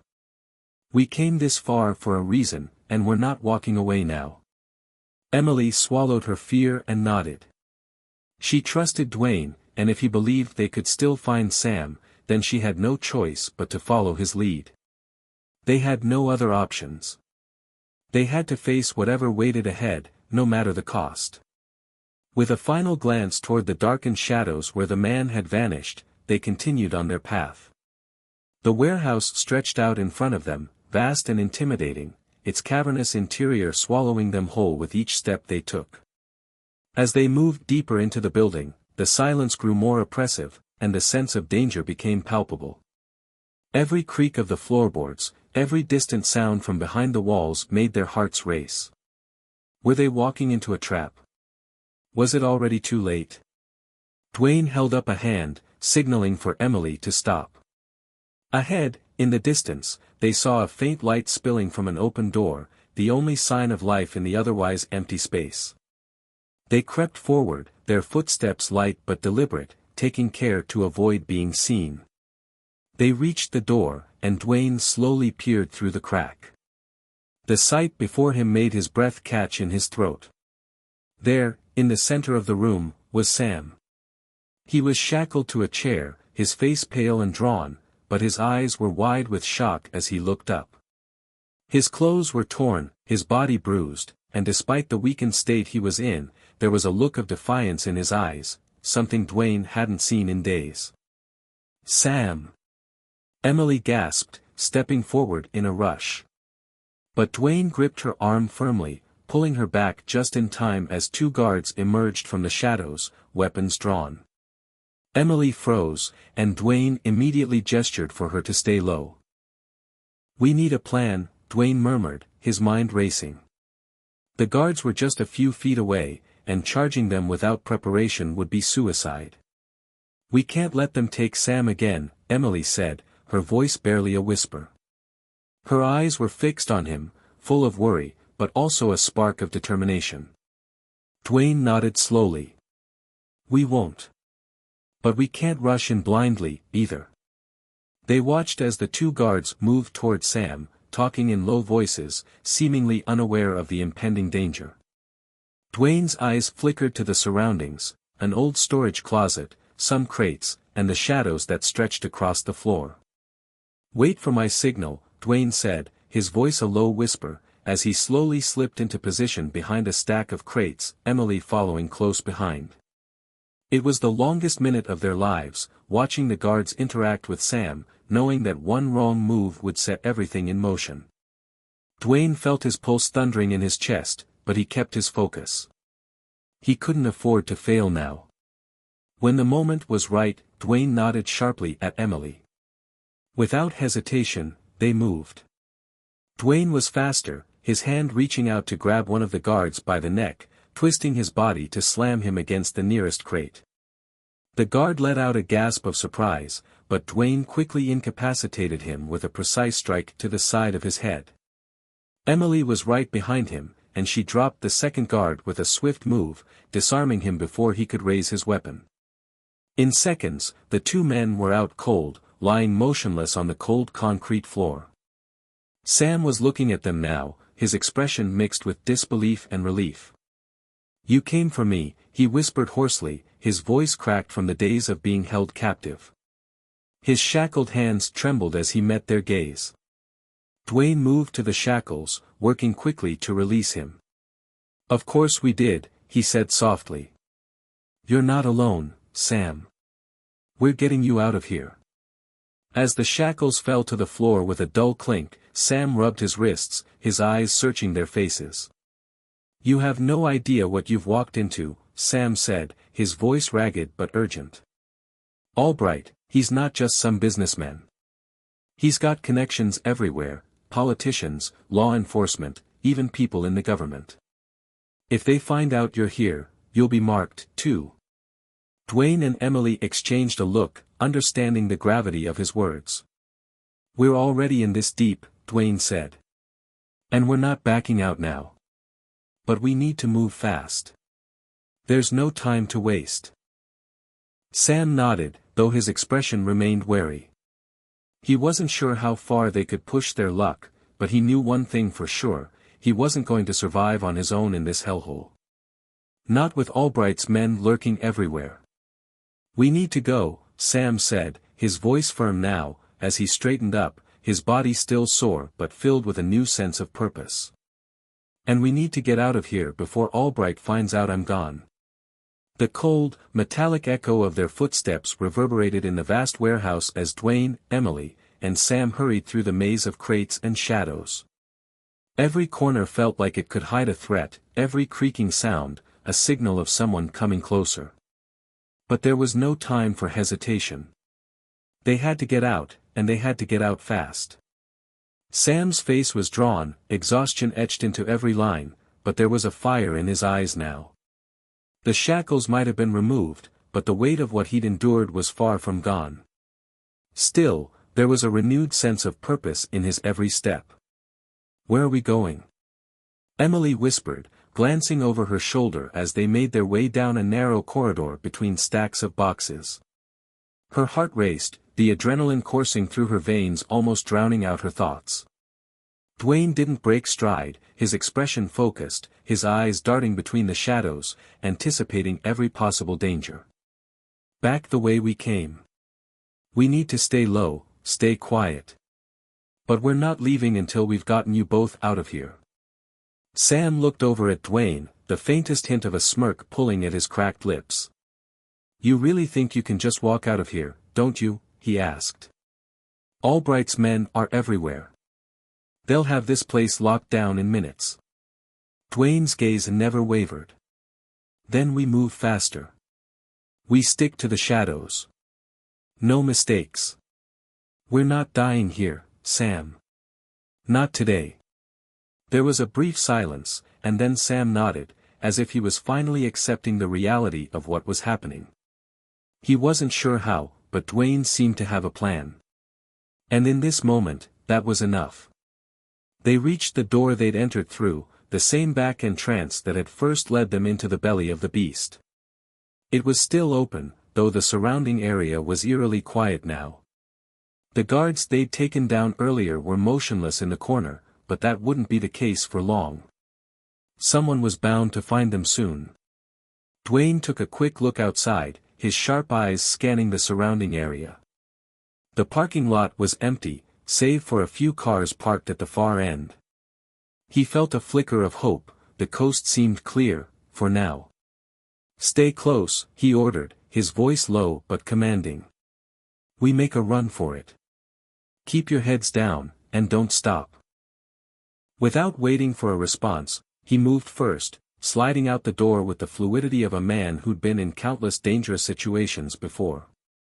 Emily followed immediately, keeping Sam close to her as they all made their way toward the edge of the lot, their footsteps quick and light.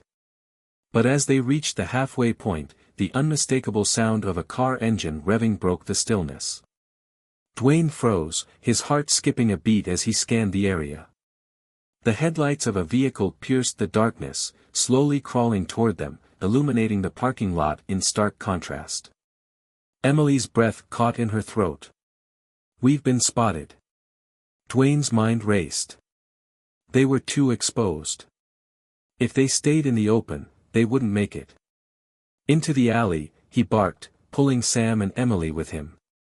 They darted toward a narrow path between two large shipping containers, squeezing through the gap just as the car's headlights swung into view. They ducked down, hearts hammering, praying they hadn't been seen. The vehicle passed by slowly, the engine's rumble now the only sound in the otherwise quiet night. They held their breath, the seconds stretching on like hours. It felt as though time itself had come to a halt. Finally, the car continued down the road, disappearing into the distance. Dwayne exhaled slowly, wiping the sweat from his brow. That was too close, he muttered, but his voice was filled with relief. They had made it past the first obstacle. Now, they needed to keep moving. He turned to Sam, who was visibly shaken but still on his feet. You good? Sam nodded, though his eyes were still wide, scanning the shadows nervously. Yeah.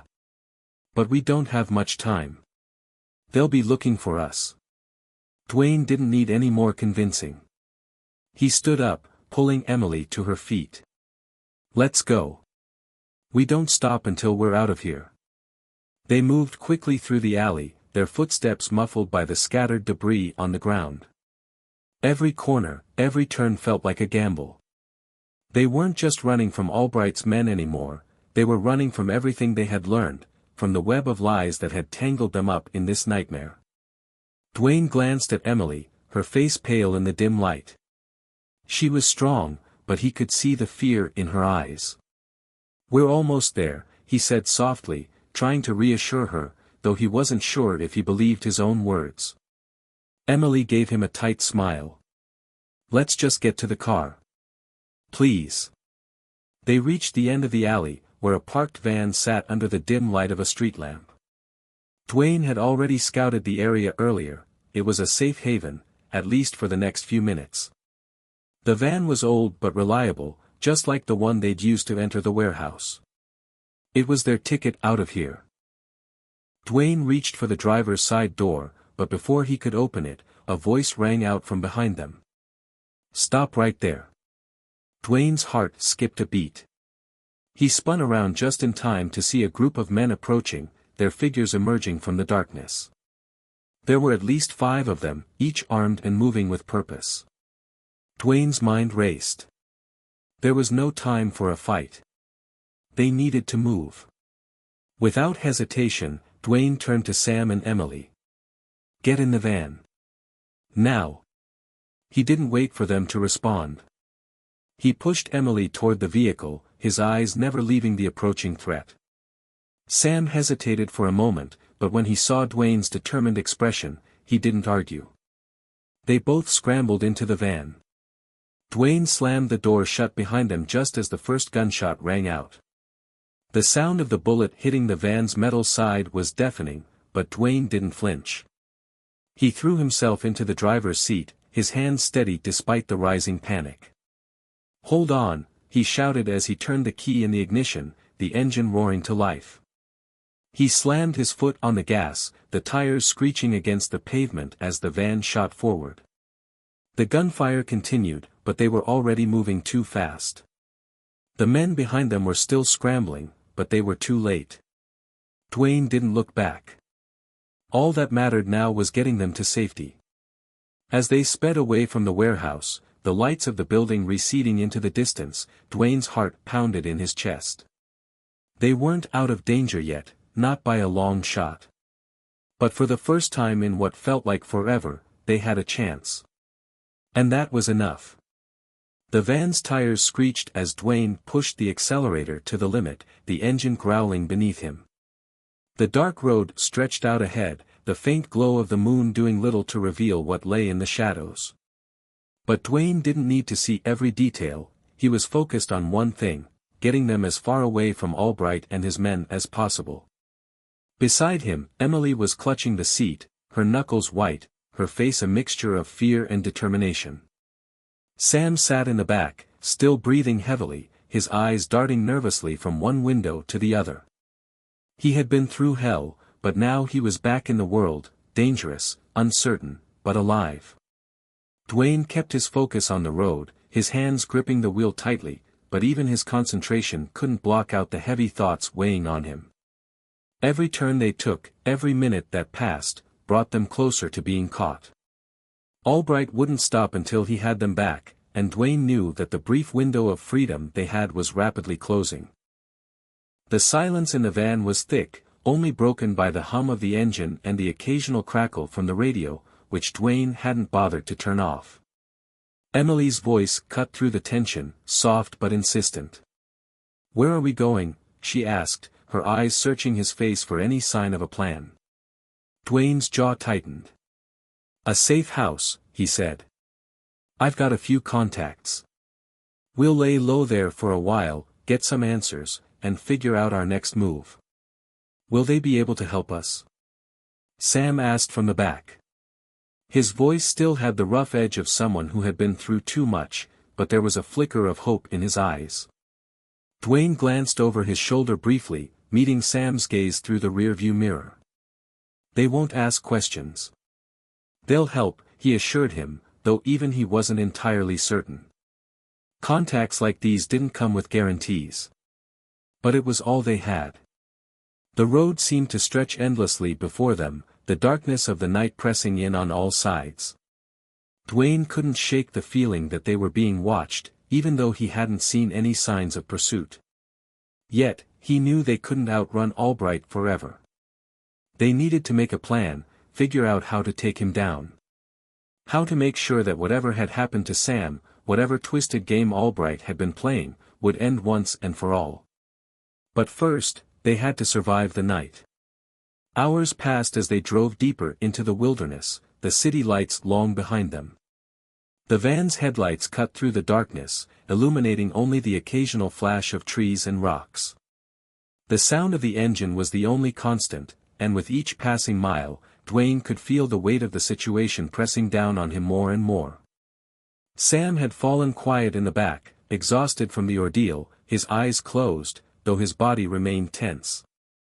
Emily was still gripping her seat, but her body language had softened, as if she was slowly starting to let herself believe they might actually make it out of this alive.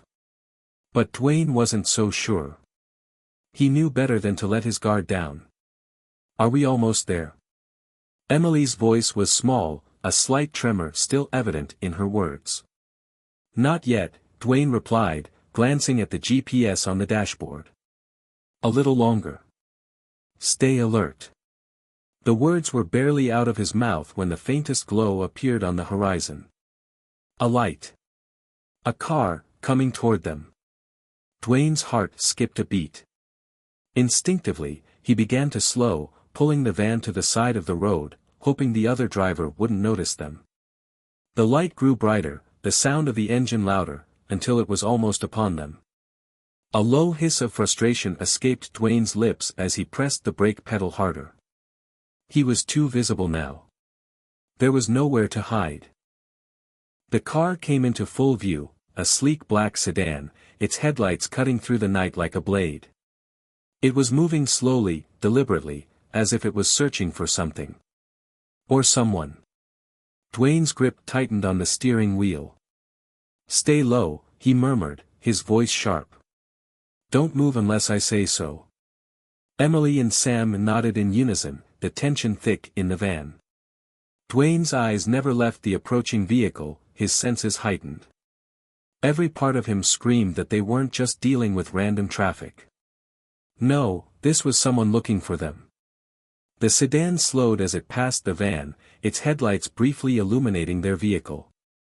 Dwayne's breath caught in his throat as he waited for the inevitable, the screech of tires, the sound of an engine revving, the unmistakable pursuit that would follow.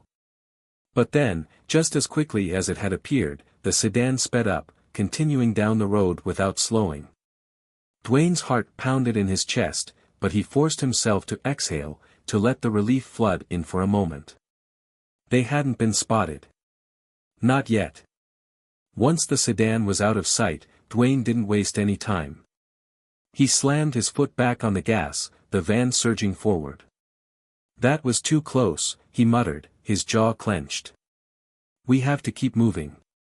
Emily looked at him, her face pale but determined. "How much further?" "Not far," he said, though his tone didn't sound as confident as the words he spoke. "We'll be there soon. Just stay with me." Sam shifted uncomfortably in the back, his voice breaking the quiet again. "Dwayne, what's going on? Who were they?" Dwayne hesitated before answering. The truth was, he didn't have all the answers. He didn't know who those men were or why they were hunting them down. But he knew one thing for sure, Albright was behind all of it, and if they were ever going to be free, they would have to face him.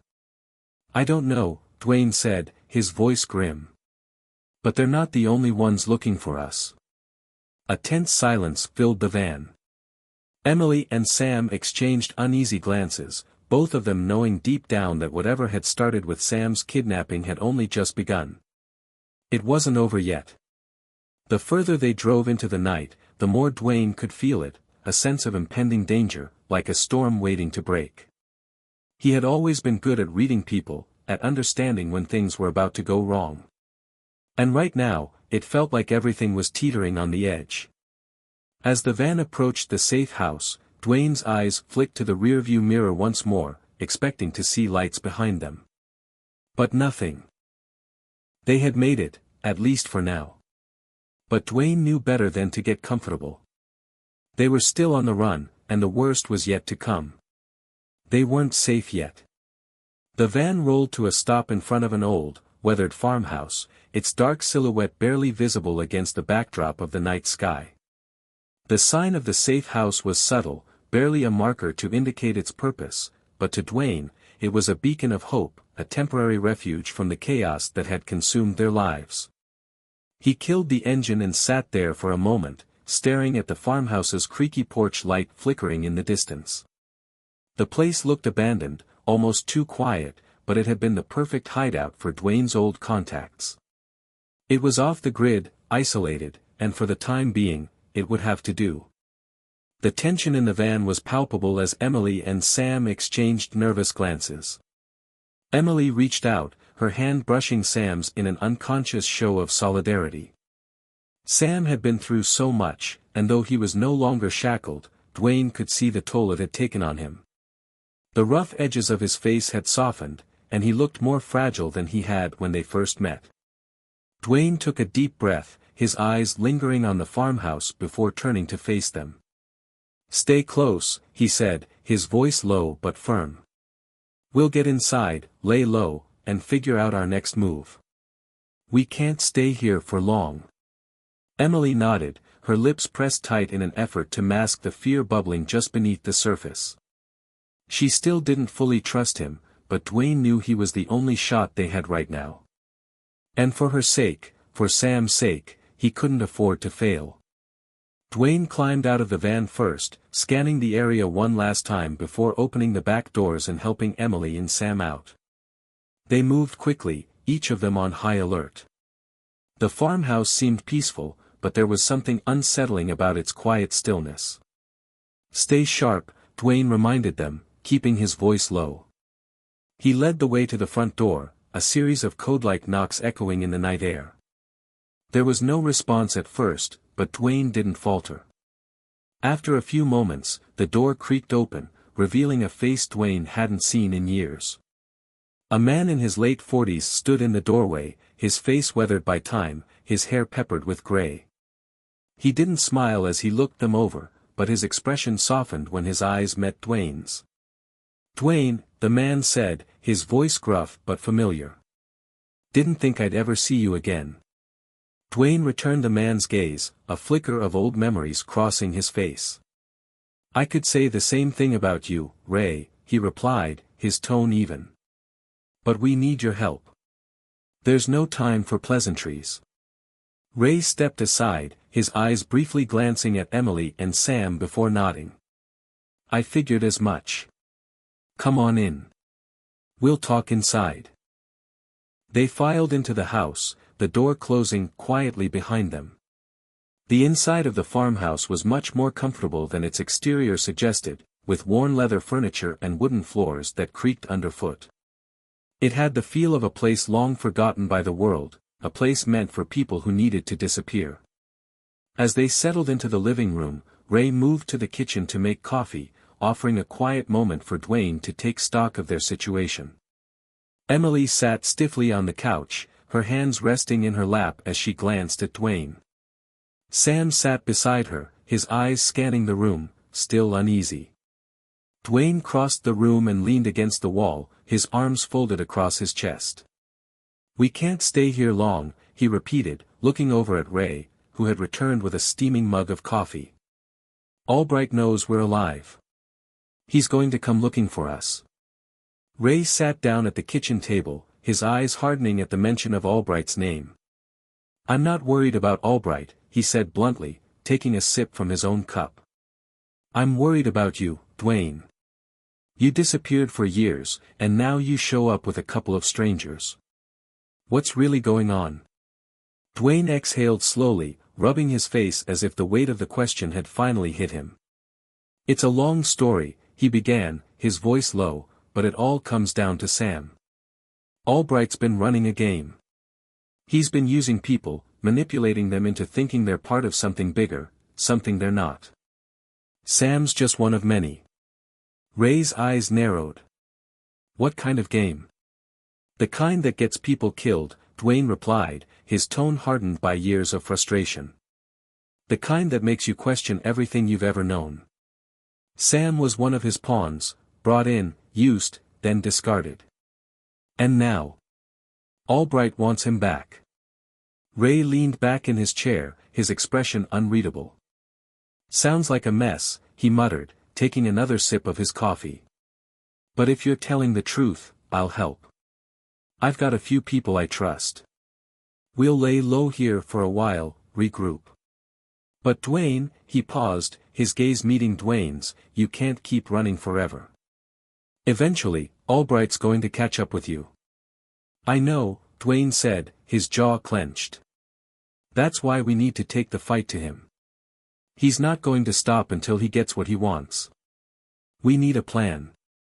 Sam shifted in his seat, breaking his silence for the first time. What if we just end this? What if we go after him first? Dwayne looked over at Sam, his eyes searching. Sam was right, there was no running. They had to take the fight to Albright. But the plan wasn't simple. It was a dangerous game they were playing, one that would put them all in the line of fire. Going after him isn't going to be easy, Dwayne said carefully. But it's the only way. We'll need to find where he's hiding, what he's really after. And we'll need help, more than just Ray and his contacts. Emily's voice interrupted, steady and sure. I'm in, she said. We didn't come this far just to back down. Dwayne turned to her, a flicker of approval in his eyes. Good, he said, his voice softer. But we have to be smart about this. We'll move fast, hit him where it hurts. And if we want to get out of this alive, we'll have to trust each other. They all nodded, the unspoken understanding settling between them. There was no turning back now. Ray stood up, walking over to a map pinned to the wall. He traced his finger along the edges, his voice low as he spoke. We've got a few options for getting to Albright. But this is going to take everything we've got. No mistakes. Dwayne felt the weight of those words. There was no room for error. Not now. As the plans began to take shape, the sound of the wind howling outside grew louder. It was a reminder that they weren't safe, not really. They might have escaped tonight, but the storm was coming. And this time, they would be ready. The farmhouse felt like a fortress in the middle of nowhere, but Dwayne knew it was only a temporary refuge. The sound of the wind howling outside, along with the rustling of the trees, only added to the tension that lingered in the air. The walls, weathered by years of isolation, couldn't protect them forever. But tonight, they had to make it count. They had to devise a plan that would take them straight to Albright and end the twisted game he had been playing. Inside the farmhouse, Dwayne stood over a cluttered table with Ray, Emily, and Sam gathered around him. The room was dimly lit by a single light bulb hanging overhead, casting shadows across their faces. Dwayne's mind was focused, his eyes scanning the map spread out before them, dotted with various locations that might hold the key to finding Albright's next move. We don't have much time, Dwayne said, his voice low but decisive. Albright's going to be hunting us down, and it won't take long before he figures out we're here. We need to move fast. Ray, who had been silent for most of the discussion, leaned forward and tapped a location on the map. There, he said, his finger resting on a remote cabin up north. It's a place Albright uses for meetings. Off the grid. If he's hiding, he's probably there. It's isolated enough to keep anyone from getting close. Dwayne's gaze hardened as he considered the idea. The cabin was a good lead, it fit the profile of places Albright would hide out in. Isolated. Remote. Secure. But the problem was getting to it without being caught. We'll need a plan to get there without being noticed, Dwayne said. And we'll need more than just us. I don't trust that we can walk right in. Albright has eyes everywhere. Emily, who had been quiet for a while, spoke up. What if we use a distraction? Something big enough to pull attention away from us, to give us time to move in quietly. Dwayne looked at her, intrigued. A distraction? What do you have in mind? Emily shifted in her seat, her eyes darting to Sam, who had been unusually quiet. What if we use the local news? I know a few people who can make a scene. Something to make Albright think there's another threat he has to deal with. Meanwhile, we get in and out of the cabin undetected. Ray chuckled lightly, shaking his head. You're serious? You think you can pull that off? Emily nodded firmly. I can. I've done it before. Dwayne looked from Emily to Ray, considering their options. A distraction could work, but they had to be careful. They couldn't afford to miscalculate. If we pull it off, Dwayne said, his voice calm but stern, we'll need someone inside the cabin, someone who can keep their eyes on Albright. We can't risk walking into a trap. Sam, who had been quiet for too long, spoke up, his voice low but resolute. I'll go in. I can blend in. I know how to act like I belong. If anyone's going to get close to Albright without raising suspicion, it's me. Dwayne turned to him, his expression unreadable. You're sure? It's going to be dangerous. You could be walking straight into his hands. Sam's eyes met Dwayne's with a mixture of resolve and pain. I've been in his grasp before. I know how he thinks. I'm the one who can get close to him. Dwayne considered it for a moment. Sam had a point, he knew Albright's methods, his mind games. Maybe he could use that to their advantage. All right, Dwayne said, finally. You go in, but we're not taking chances. We'll be close by. The distraction will give us enough time to get in and take control of the situation. Emily leaned forward, her eyes meeting Dwayne's. And once we're inside, what's the plan? How do we take him down? Dwayne straightened up, looking each of them in the eye. We don't know exactly what Albright wants, but we know he's dangerous. He's been playing a game with people's lives.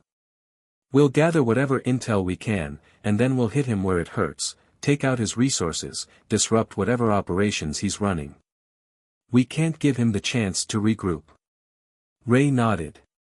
You're not just going after him, are you? You're going after everything he's built. Dwayne's gaze hardened. That's the only way we can be sure he won't come after us again. Albright needs to be taken down completely. He's not just a man, he's a system. And if we don't destroy it, it'll rise again. There was a pause as everyone absorbed Dwayne's words. The room seemed to grow heavier, the weight of the decision settling in. They weren't just fighting for their own survival anymore, they were fighting to stop a dangerous man from destroying more lives. Then we do it, Emily said, her voice steady. We end this. Dwayne nodded. We end it. Together. The next few hours were spent in preparation, gathering supplies, confirming contacts, and fine-tuning the details of the plan. Ray provided them with weapons, ensuring that they were equipped for the worst-case scenario. Dwayne checked and rechecked his gear, making sure every weapon was loaded, every piece of equipment in its place. They couldn't afford to make mistakes. As the night stretched on, they finally went over the plan once more. The distraction would come first. Emily would reach out to her contacts in the media, creating a story that would pull attention away from their movements. Dwayne, Ray, and Sam would then make their way to the cabin, using the cover of darkness and the chaos to slip past Albright's likely watchful eyes. When they were ready, Dwayne stood up, feeling the weight of the moment settle in his chest. This was it. The point of no return. The final push to take down a man who had orchestrated too much pain and suffering. There was no turning back from this. We move in 1 hour, Dwayne said, his voice steady. Let's make sure we're all ready. This is our chance to end it. The others nodded, their faces a mixture of determination and apprehension. They were ready, but they knew the stakes. This wasn't just a fight for survival, it was a fight for justice. As Dwayne stepped out of the farmhouse, the wind whipped at his face, the chill of the night biting into his skin. The world outside felt cold, unforgiving. But for the first time in a long time, he could see a way forward. They had a plan. And together, they were going to take Albright down. The moon hung low in the sky, casting long, jagged shadows across the barren fields surrounding the farmhouse. The night was thick with silence, broken only by the occasional rustling of the wind in the trees. It felt as if the entire world was holding its breath. Dwayne stood at the edge of the property, scanning the horizon. Every instinct told him that something was off. This quiet. It wasn't the calm before the storm, it was the storm itself, hidden just beneath the surface. And they were about to walk right into it. His team was ready. Emily had already made contact with her media contacts. The distraction was set in motion, a fabricated story that would grab Albright's attention long enough to give them the cover they needed. Ray had handled the logistics, getting them supplies and intel.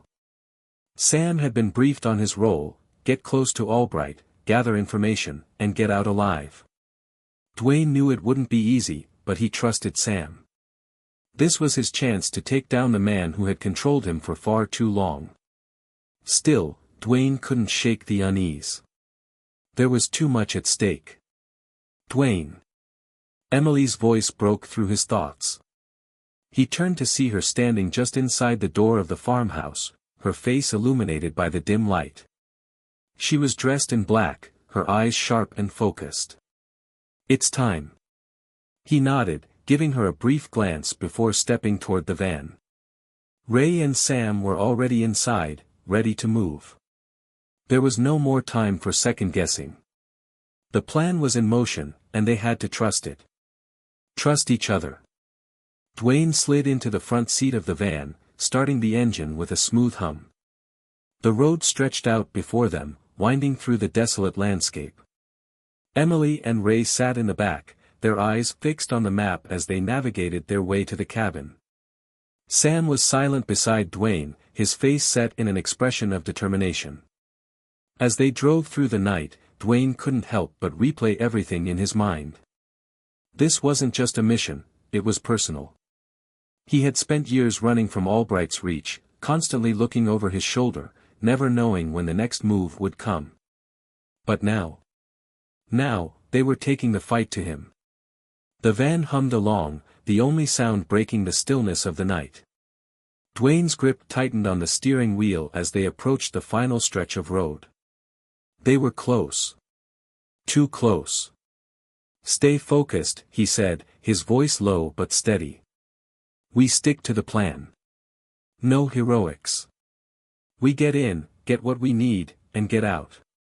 Understood?" Everyone nodded. Ray's voice broke the silence. "I'm telling you, Dwayne, this is a bad idea. Albright doesn't play by the rules. He'll know we're coming. He's got eyes everywhere."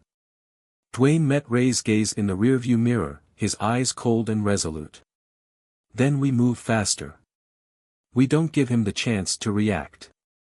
The van rolled to a stop a few miles from the cabin, and Dwayne killed the engine. He exchanged a quick look with Emily, then with Sam, before stepping out of the van. Ray followed, his hand on the grip of the weapon at his side. The tension in the air was thick, and for the first time, Dwayne could feel the weight of what they were about to do. "We'll split up," Dwayne said. "Ray, you'll cover the perimeter.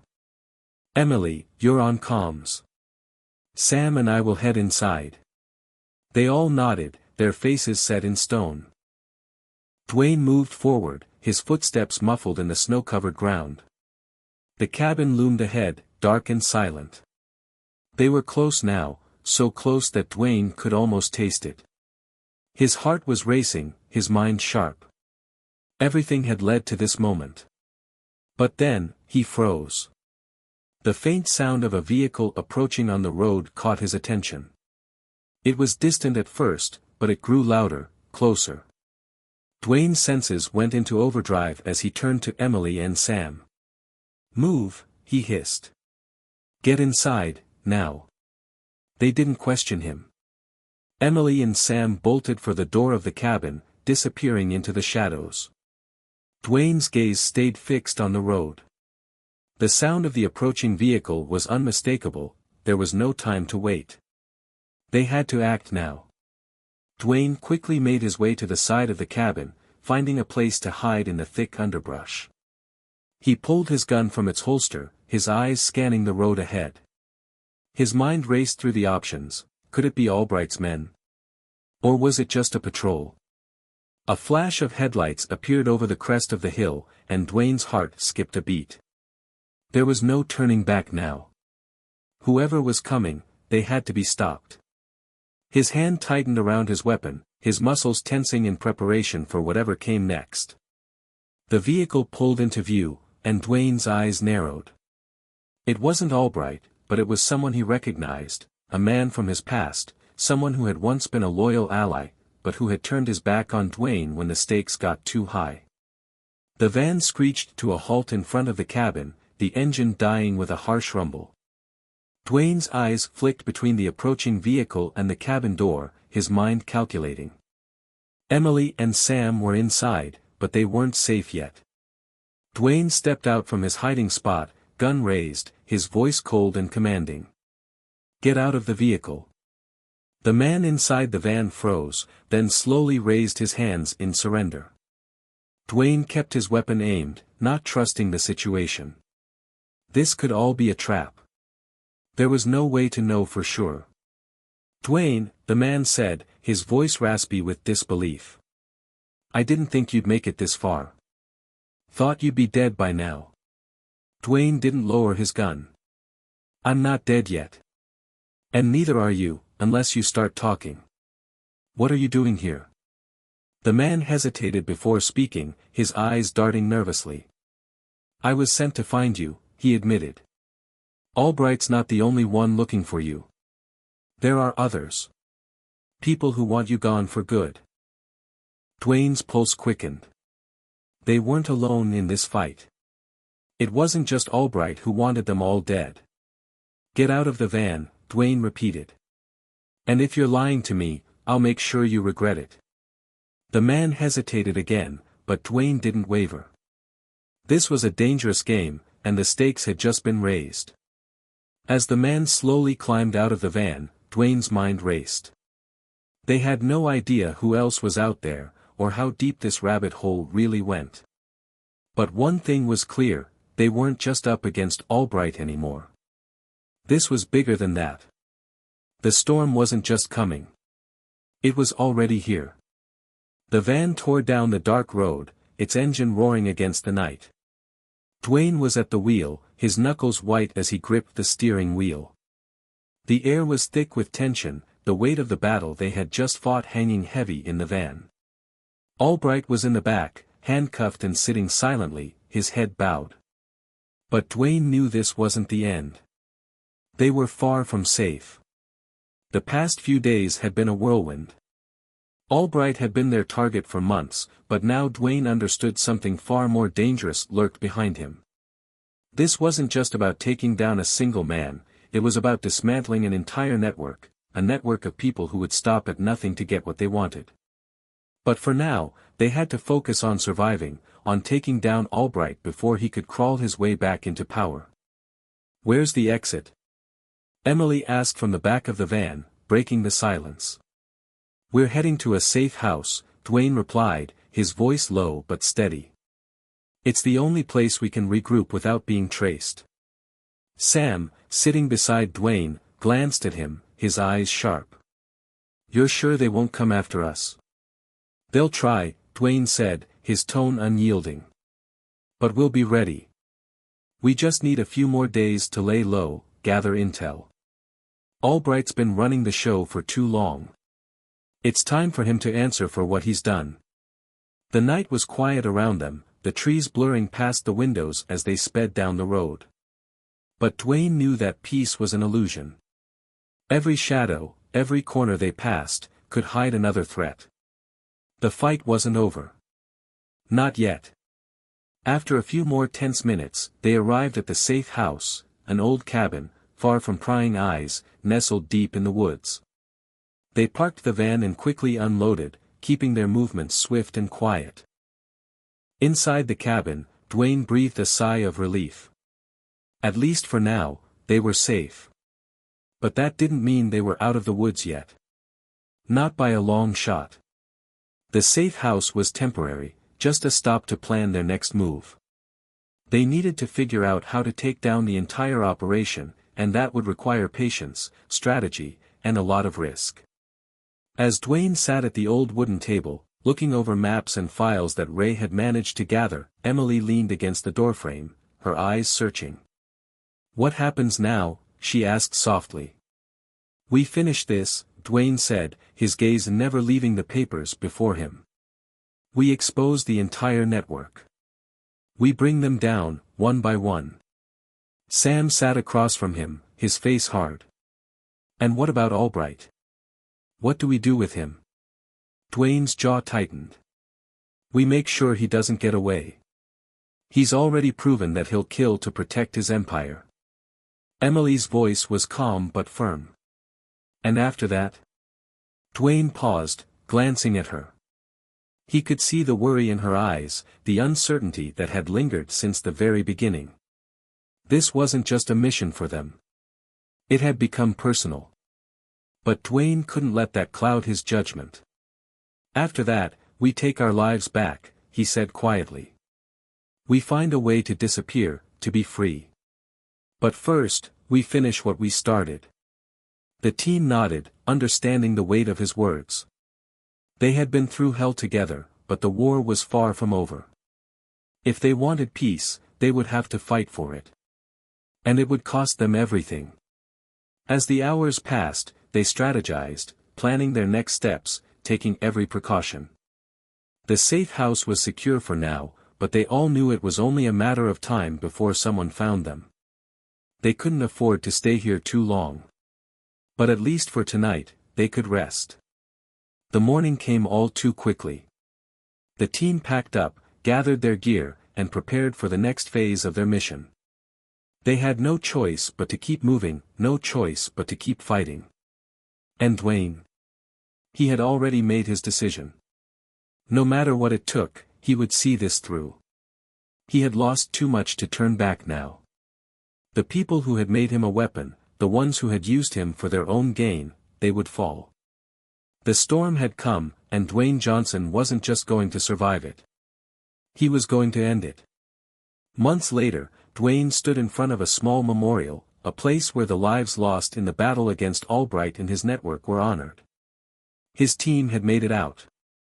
Some had chosen new paths, others had disappeared into the shadows. But for Dwayne, this was a moment of closure. The fight was over, the network destroyed, and Albright, he had been held accountable for his crimes. But peace? It was still something Dwayne wasn't sure he'd ever truly find. The scars of the past lingered, haunting him in ways he couldn't escape. But he'd made his peace with it. He'd fought for the people who mattered, for the freedom they deserved. As he turned away from the memorial, a soft breeze rustled the trees around him. The storm had passed, but the journey had changed him. He wasn't the man he'd been when this all started. But maybe that was the point. Maybe, just maybe, he was finally free. Hit subscribe and leave a comment with where you're watching from. This story might just spark a new beginning. What's one thing that always pushes you forward, even when things get tough?